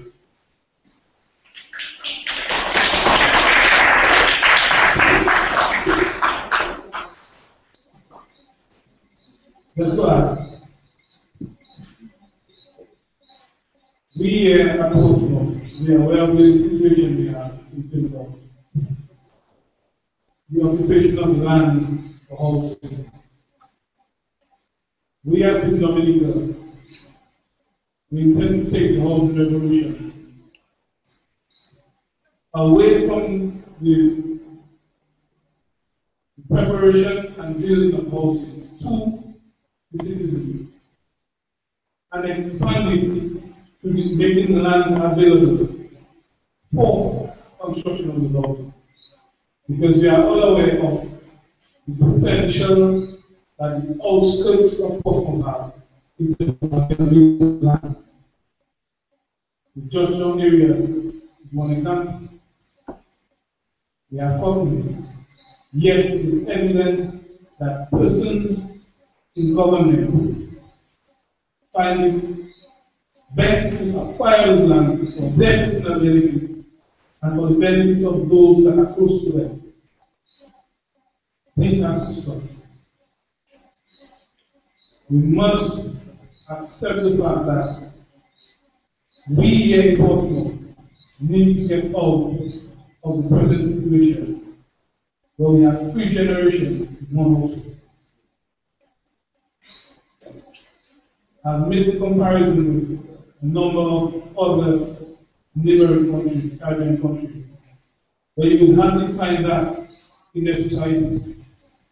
Yet in Dominica it happens and we take it for granted. Team Dominica is committed to expand the housing revolution into making houses available to persons as well as lands. So when young persons in particular leave school, when young persons are getting jobs, they too will have direct access to those lands and to those houses. We need to expand our settlements because from our forefathers, we know that most of our settlements along in the country are along the coastal areas. Yet still, the lands that we have on the inside of Dominica for expansion of the settlements, we pray that we will look into that area and make those lands available to expand settlements and to enhance jobs and evolution.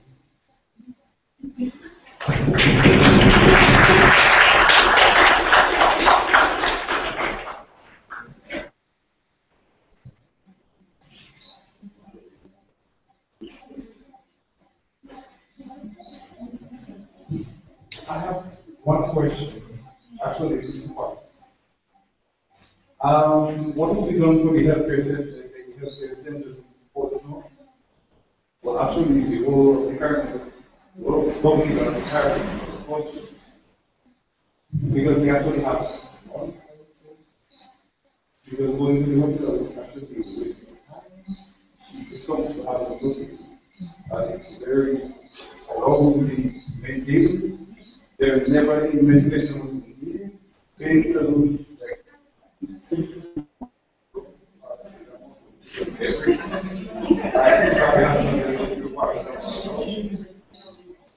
Another thing is that I think that the government should have a plan for something like it is necessary, but it has to be a care program that we that they everybody having just something that was created one time and right for one month. That is from what I know.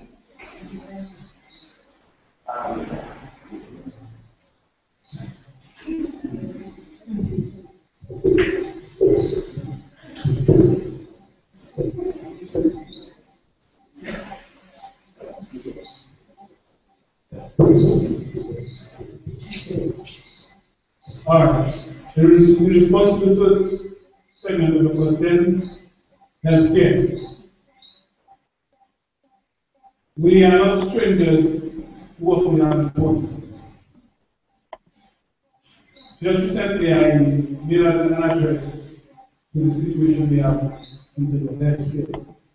The older folks might be fortunate enough to remember what Portsmouth used to be in terms of healthcare. We had a hospital in the 60s, 70s, 80s. We had a hospital. At present, we have a third grade health center. Yes, a third grade. Yes. So, as you said, we will not find not even gauze for bandage, medication, the different facilities for X-ray, scan, etc. The present health center is one that needs to be elevated so that we can not only serve for the Portsmouth area, but the neighboring constituency as well. We need to develop it to have a proper surgery that includes our scans, our tests, blood tests, our labs, all the necessary equipment to have an up-to-date modern hospital in Portsmouth. We need to bring back the doctor's quarter. At present, the lands that belong to the hospital is being occupied by a private contractor. Just recently, I noticed the government place what used to be the office, the labor office. They placed that on the lands of the hospital.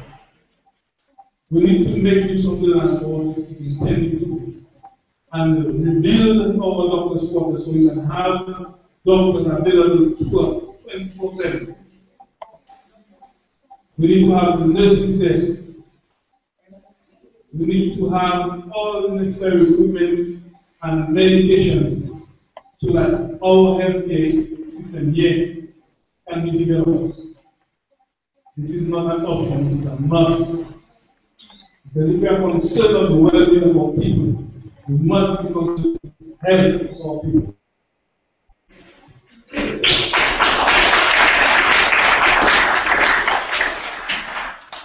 Just like you asked, I must say that is a very important question, young man.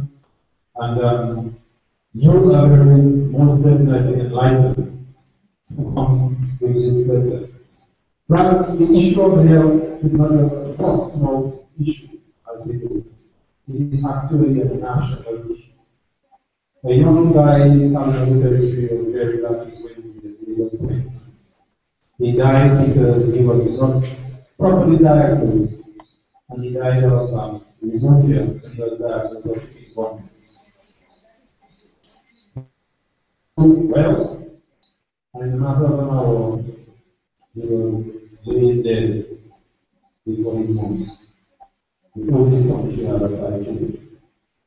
And when you experience those losses firsthand, the story becomes greater.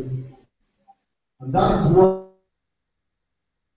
is why Roosevelt scared blatantly made the message clear to Dominica. He did not give a damn about children in violin. He took his wife and went to America to live. And the message was clear.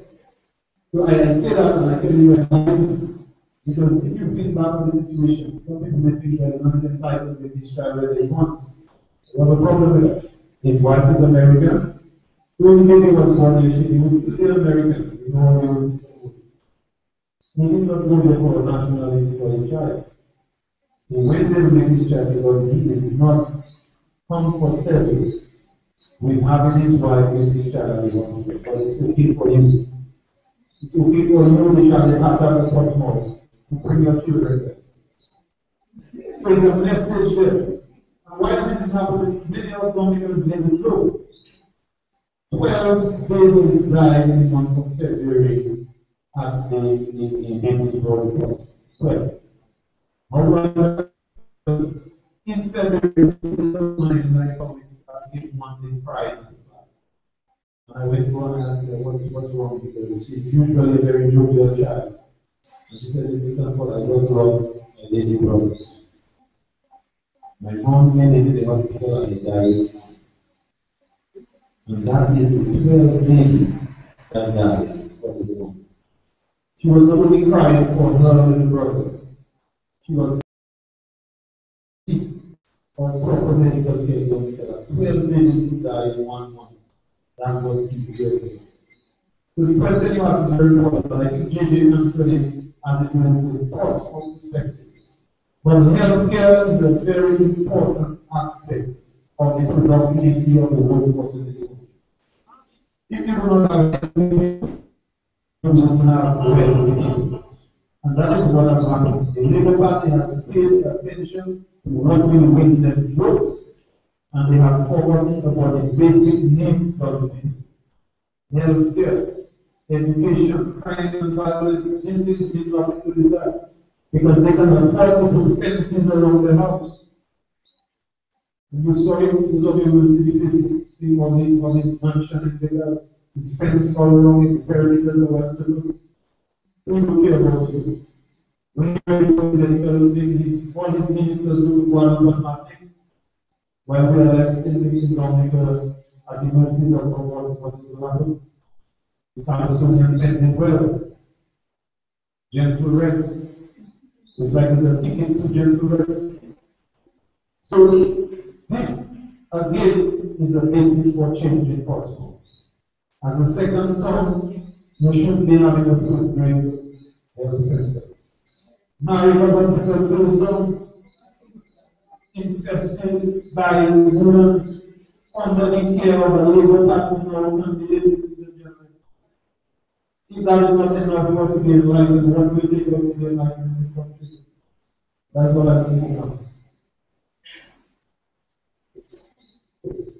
And on the healthcare question, additionally, one of the things that didn't slip me was the way that the Labour Party refused to prioritize. If we notice, $27 million was made available. They used it for state ballots versus the still on the hospital. It shows where the priorities lie. It lies in what the country looks like, rather than what's important to the people of this country. And we have taken a decision even now to ensure that we always prioritize. It's important that you put what needs to be put first. On that question of the Yes We Care, all social programs will continue. They'll continue and it will be better. The Yes We Care program has bypassed hundreds of elderly persons, just so not everybody gets to benefit from the Yes We Care program. The Yes We Care program is come once every week, and we appreciate that, of course. We appreciate any help that we can get, but it's not that it cannot be better. We come once a week, we bring GIS along, and we parade our elderly all over, as people who are benefiting from assistance from the government. These people are entitled to every assistance that they get. These assistance will continue. We have to take care of our elderly. They have made a vital contribution to this country. I mean, Dominica stands in back. Before you and I were born, for many of us were born, and we have to appreciate the work that these people do. So we will continue the social welfare program. We will ensure that it is better. It will be put under canopy, and everyone will be benefited from it. The greater number, the greater need.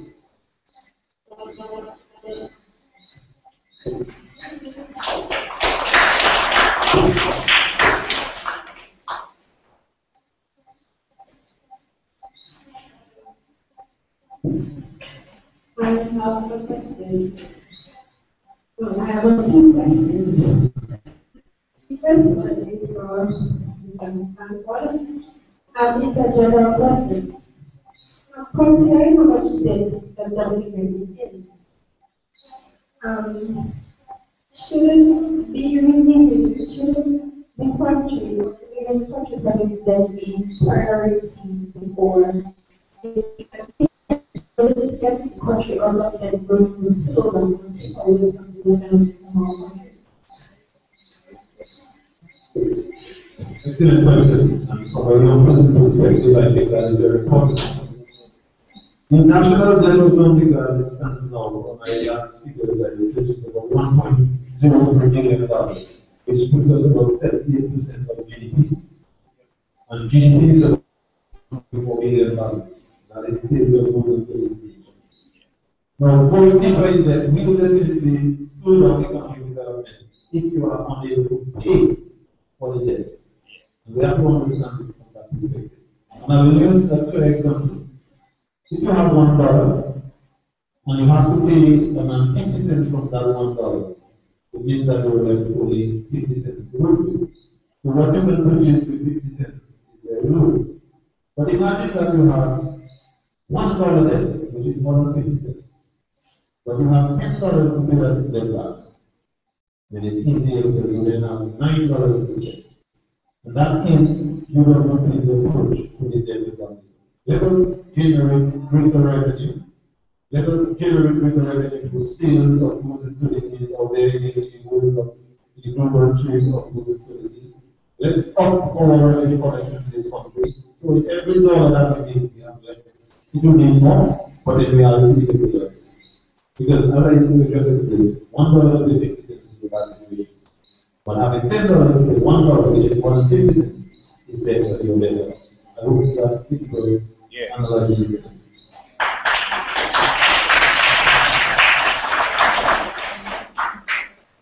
My second question there are a lot of knowledge about the conflicts in province. And when elected as your parliamentary representative, what exactly will be your approach? Looking at my remarks earlier, reference to the involved revolution.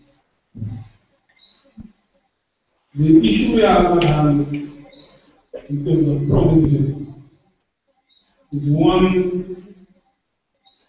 from which I emerge as the ringleader. So I hold that promising dear to my heart. So too, I hold issues and interests of people of consequence broken my heart. So it would be one of my first priority to be solution to promise and other areas of the constituency that I have been saving practice. Alright?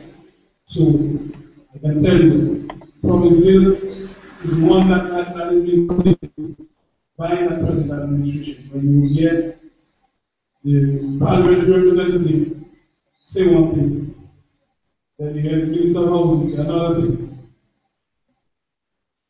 They use that opportunity to keep the people of Glanville and Portsmouth in hope that they will get something. But if we look at the approach that they do, first and foremost, the Prime Minister never took it up to himself to meet with the people of the constituency to discuss that issue.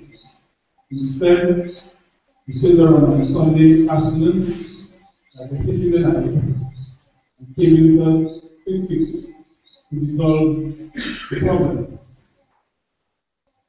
After that, threats were made that if you occupy the land, you will not get light and not get water. After continuous protests and talks, the preliminary surveys were made. And they tell you that they have 65 lots and that you should start saving your monies for land. We need to open our eyes and educate ourselves. We develop an area, first do the preliminary surveys, we go back to the drawing board, we do subdivision, we come back on the ground, we do the construction of roads and provision of utilities. Then you allocate lots, you allocate numbers to lots. Then you allocate lots to individuals. So the idea of telling us that we have 65 lots that we should get their money direct. These are just strategies to keep the people pregnant and quiet in the hope that they'll get something. I'm telling you, if this present administration does anything in line with promises, very few of us will get, because I know that some of the colleagues have already secured lots. The majority of it has been sold to Chinese and other investors. With Team Dominica forming the next government, we will review the promises issue so that you and I, the people of the constituency, will benefit. We are the ones that should benefit. We are the ones that will benefit from promises and the other areas.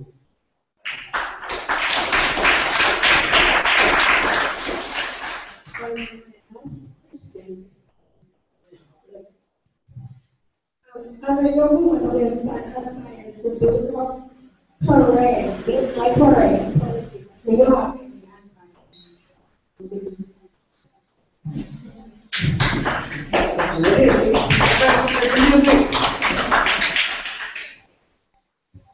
Politics is easy. And my very first advice to you is that if you are passionate about people, you should never be in politics. Politics is about loving and caring for people. It's about looking at the issues and wanting, making it your goal to get them, to be there to people. My entire life, I've played politics. I've played politics because I'm a teacher. It's a teacher, I've been a politician.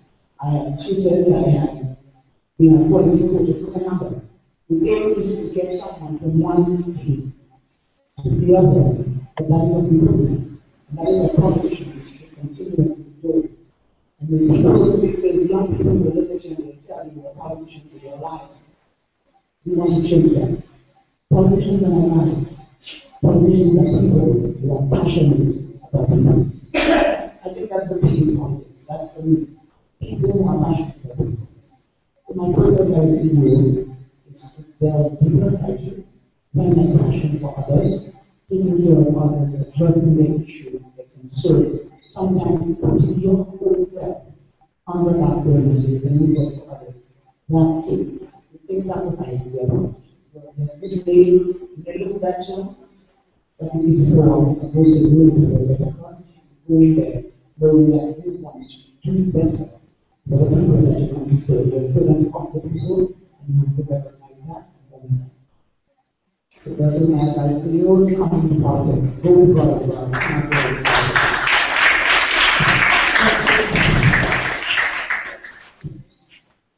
Thank you very much.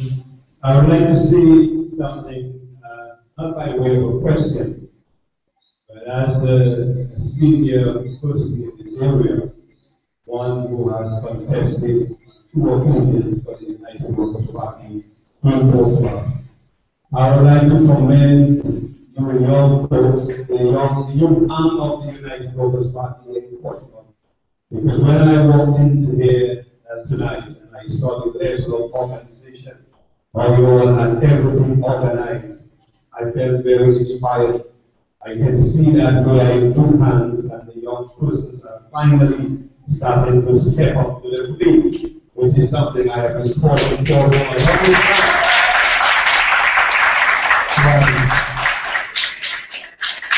So I am very proud of you. I urge you to get some more of your colleagues, some of your friends, and let us make this group as big as we possibly can. And let us go out there and work and get all the young persons inspired, and let us make a change and get this Labour Party up or back here in Portsmouth. Thank you very much, and I'll give you all the way.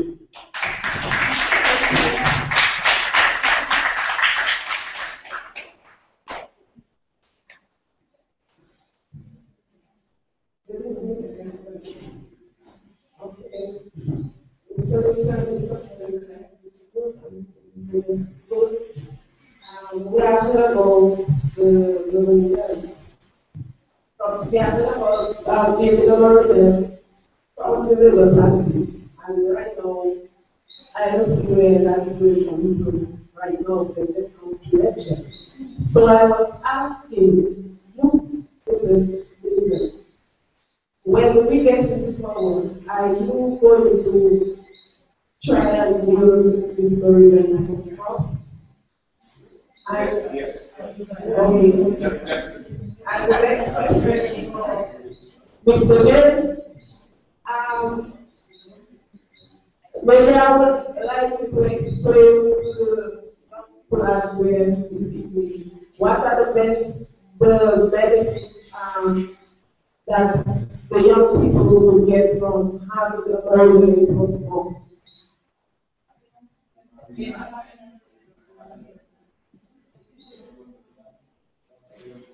All right. As a way of confidence again, as with Team Dominica as government of the government of Dominica, we are Portsmouth will get government. Another, my top priority is to ensure that we have a declaration here in Portsmouth. Too long we have been hearing about declaration. As a matter of fact, I've already started some preliminary studies as to the location of that declaration. And with the assistance of specialists, qualified persons in the line of the execution of the will, we will select the ideal location for that area. I want to speak about the marina. One must think broadly and look at the possibilities that lies in the construction of the marina here in Portsmouth. As I said earlier on, we are in a strategic location for the development of tourism in Dominica. And so with the construction of that marina, one can look at the possibilities of job creation, especially for young people. The marina is not only an area where yachts just come in and dock. We will have the possibilities of creating employment in carpentry, joinery, electricals, persons who manage sales, even young seekers Persons might come into the Caribbean with some excursion and they have a young place at the area. And the young person who has a job just to sit there and ensure that the young is well protected, well taken care of. Clean the windows, ensure that everything is intact, just for the period that the person is holding up. So even in that area, jobs will be created. We have, yes, even those areas, our shops, the sale of gasoline, we have bars, our local produce, craft, our agricultural produce. So even our farmers will benefit, so the local man on the ground, everybody will benefit, even our musicians as well, our local talents. Yes, caterers, everybody will get an opportunity to capitalize on that opportunity and develop themselves. Alright? When we look at fishing, the marina will serve as a safe haven for our ships. But also the fishermen from going out there, the catches, we will have a market there. Because a lot of persons they come here to Dominica to enjoy sand, sea, sunlight, and our local food. So when we look at the construction of a marina in Portsmouth, just as Ross said it now, as key point of economic turnover in Portsmouth, our marina is one of the areas that is going to alleviate poverty and solve Portsmouth. Because we must not look at that poverty is still alive in Portsmouth. With just this one factor, the marina, Portsmouth can be transformed, will be transformed.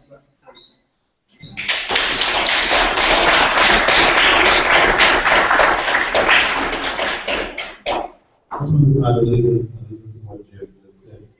We also want to be all aware that the World Prayer Music Festival is a world. We pride ourselves on being very innovative, very creative, and the best implementers of projects in this country.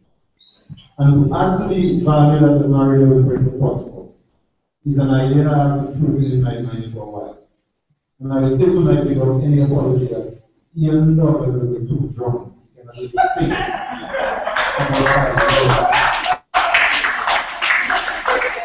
Because the party is always too drunk. But imagine you have Ross University in Portsmouth, right? Where you have most of the students are American students.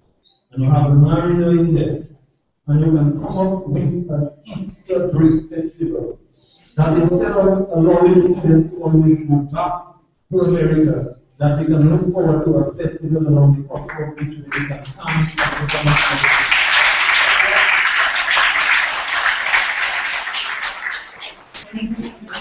and imagine the economic impact of such an idea.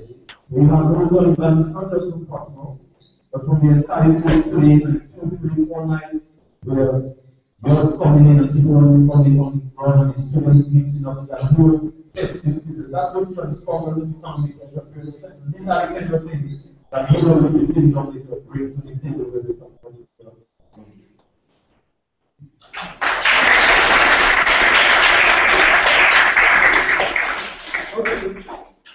Another question. When we do Portsmouth and we look at Portsmouth when rain, and we see what happens by the exchange, by the Dublin area and stuff.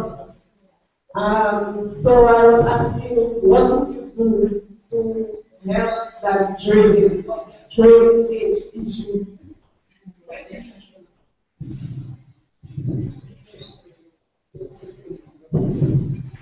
All right.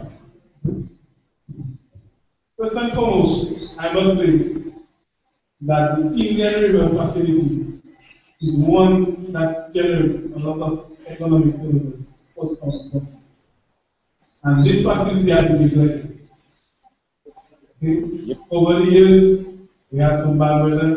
There was a protection at the mouth of that river. And With that protection gone, the river is abandoned. With that protection gone, again, we have the accumulation of silt and muck that river.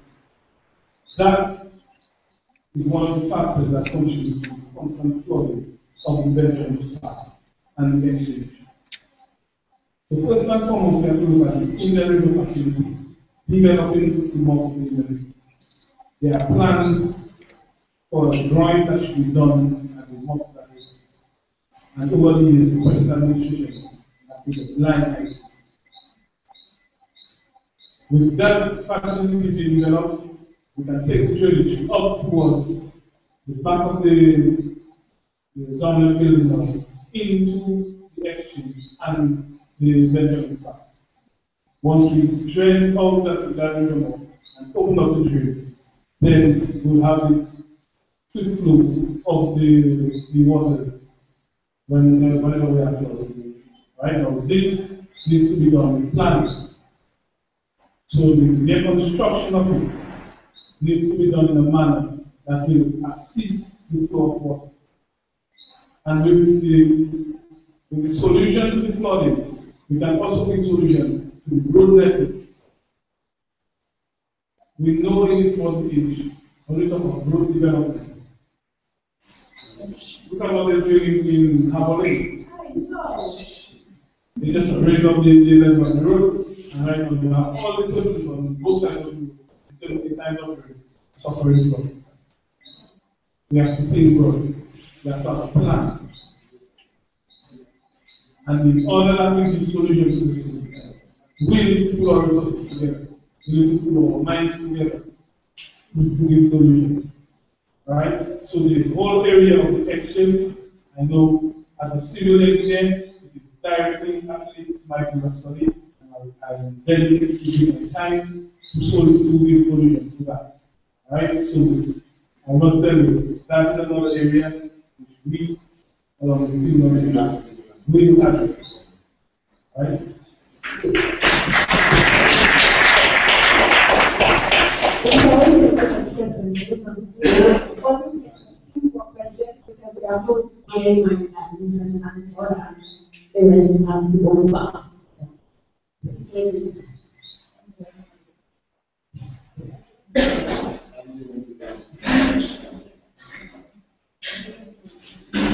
Thank you very much. Good evening to the elected. Mr. Linton, question I think it is a very difficult one, but I think it's important that all the people that is sitting down here tonight want to move with some hope and some idea as to what will happen in the next couple of months. As political leader of that great party, I want to ask you, what is your idea? What you think? What you can tell us about winning the next election whenever David reported?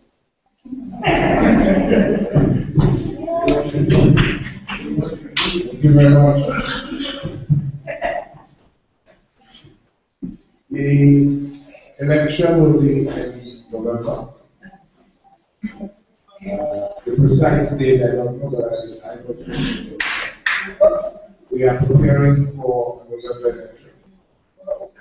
And we are asking people of Dominica to prepare well and to also get themselves ready to celebrate a new government before Christmas of 2020.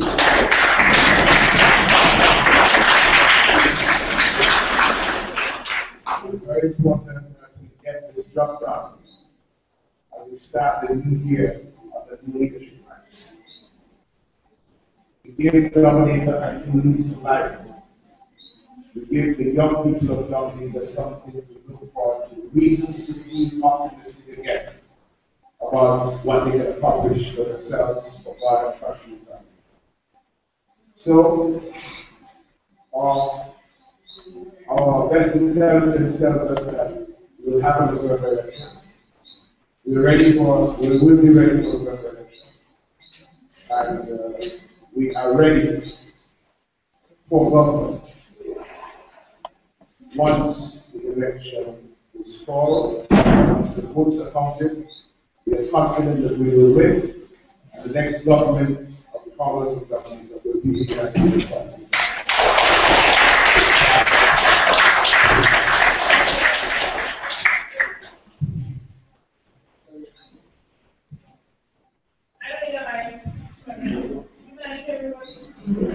I'm from Portsmouth, but I have questions. It's not putting into Portsmouth and general. Also, a taxi being done. Basically, that's what I do. On food, vehicles, personal tax repair, everything on your salaries, and even basic necessities. I want to know what is going to be done for us, really people, on the taxes that we pay. Very, very good question. And I will take the liberty to give you a little indication about it, and then I will want to tell you what we are going to take on as planned. The tax system in Dominica, from an income tax perspective, there are what they call tax brackets. And the Prime Minister in his budget address said they will give up by 5 to 25,000.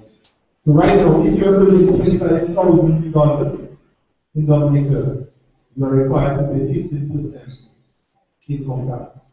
Or if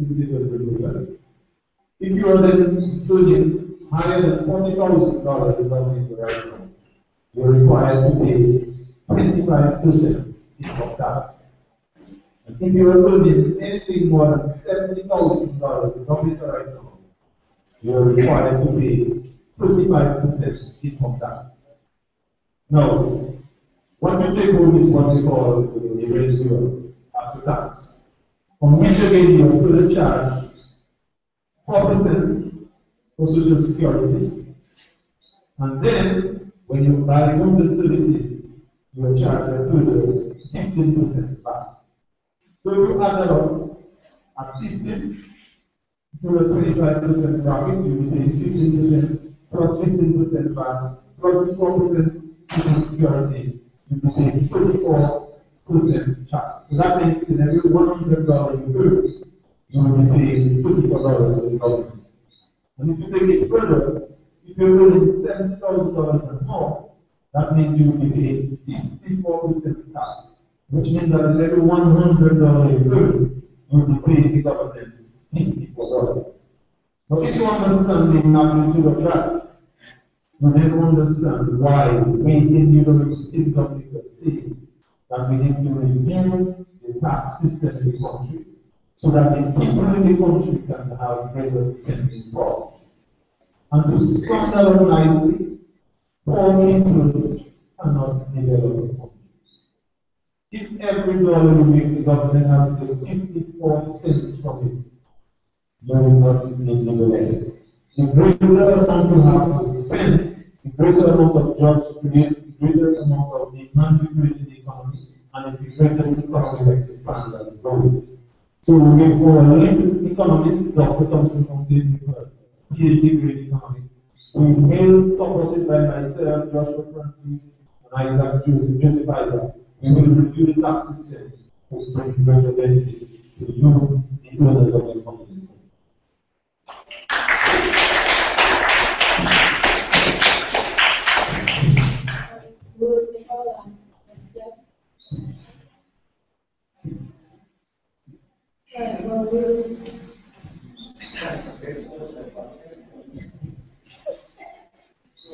Okay, well, there's 3 more questions. That's good.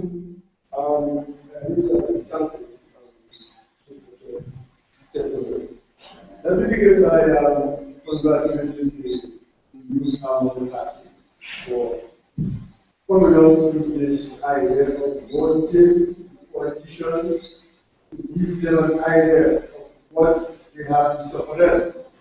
This is unprecedented. I think the first time that kind of thing has happened, well, one especially Portsmouth. I need to compliment you because it would appear that you refuse to accept what is being said to you by the person in general. In other words, you will not accept what is said. You want to question.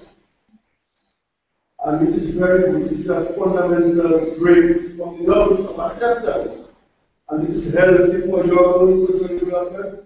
And I really hope you adopt that approach in all aspects of your life. Young ladies, for instance, a young man comes up to garbage to you. You must be able to decide when and see what plans, what is in for you. And you don't want to, because there is a message. One day, you have to know what is in the up to and what is ready for that. And I say all of this to say that we are living in a generation now that is beginning to question status quo. And especially in Portsmouth, this is very significant. This is very significant. And I just hope every graduate wants more of that kind of thing. One thing people to be accountable to you. There is no accountability nowadays. We have a government that has destroyed every civil institution. So the welfare department is helpless and hopeless. The education system is helpless and hopeless. It's just going through the motion. We did so we continue it. And I'm saying all of this to say, no, and we point out more direct to the person who believe that he is in a position to assist us to provide a new vision and leadership. There are some practical things that we must do now. So, for instance, if you are to win that election Monday morning, by Tuesday, well, Monday night, a lot of things have disappeared, so by Tuesday morning, they should not be there. So we have a government, they have about 20 ministers. Well, I know you understand that one, and the advisors. But in terms of our young people, and the question of education is key, because that is the only mechanism we have to use to address the question of our young people. Retraining them, redirecting their energies, giving them a sense of hope. Scholarships, cost of scholarships, and what government means when it says, I have given you a scholarship to attend state college. Now, I have an experience, and my understanding is that scholarship has been granted to the top performers. And what it entails, as I don't know, and that is why I want to take what we will do. Scholarship to the state college, $1,000 goes towards textbooks, and I think 500 towards transportation. That's what I think presently exists. Now, given the cost of books, I know $1,000 really is very high. So, in that context, I want to get an idea from Minister of Education, and I might be preempting, but I don't mind. I'm sorry. So, what will you propose to have in terms of value of scholarship to students who haven't gotten state college, given the present cost of textbooks in particular?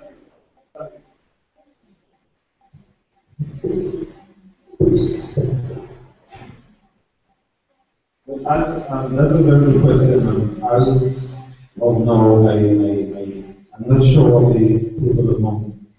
So I will be able to speak to that now. But there's one thing I will tell you, lecturing at the state college, textbooks is a big problem. Students, 90% of the students don't know the books.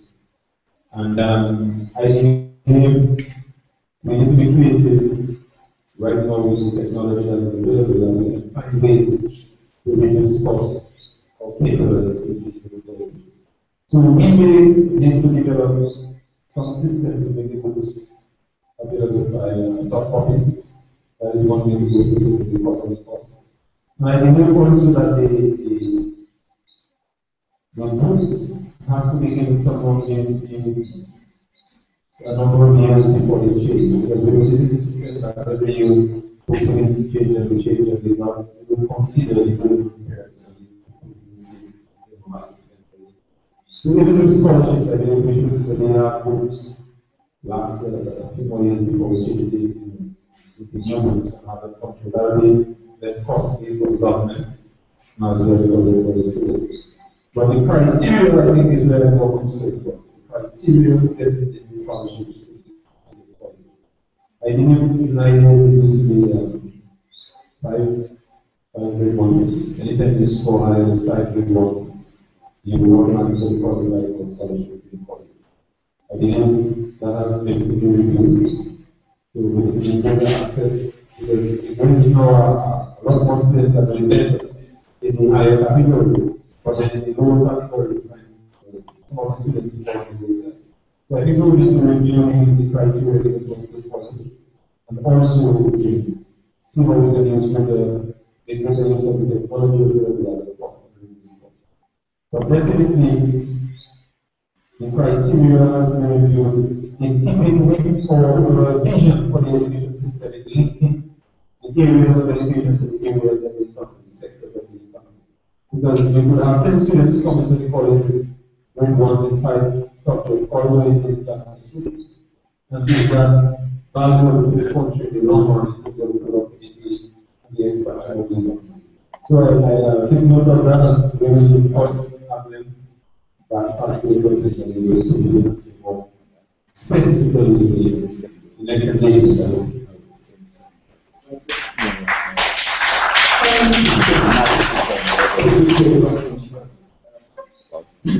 One of the important tasks before us, when we become government, is to cut waste, eliminate corruption, and free up the people's money to the people's business. A lot of money is being stolen from the public purse through untendered public sector contracts. A lot of money is being cheated away from doing good things for people, like taking care of their education stuff, by this business of wasteful spending. Dominica cannot show what the benefit of having 18 municipal government is. When we come into office, we see a significant reduction in the number of municipalities and the complete elimination of all political advisors sitting down in the government. One of them, for example, making $40,000 a month. Nobody knows what he does or what he accomplishes. The government has used $96,000 of the taxpayers' money to pay somebody to come down to do private work, campaign work for the Dominican Party. And we accept it in Dominica. That will not happen under the United Municipality government. And we're wasting a lot of money on electricity. I passed by the State House in the night and we see the number of lights upon the bill that recently on one single solar panel on the roof. I wondered about that. Why a building of that nature? Why the state probably was powered by solar energy? And I heard Vincent this week, I'm told that Vincent was saying, well, we can't make any progress with solar. So he's all of a sudden an engineer now. And he knows everything that should be done. The only thing that can be done is to make an experiment with geothermal in the valley, where over $62 million has been spent already. We cannot accomplish one single reduction, one single percent reduction in the cost of energy by acre. We have to learn. Thank you. Kind of related to so we call our secretary for your family to take it together with them.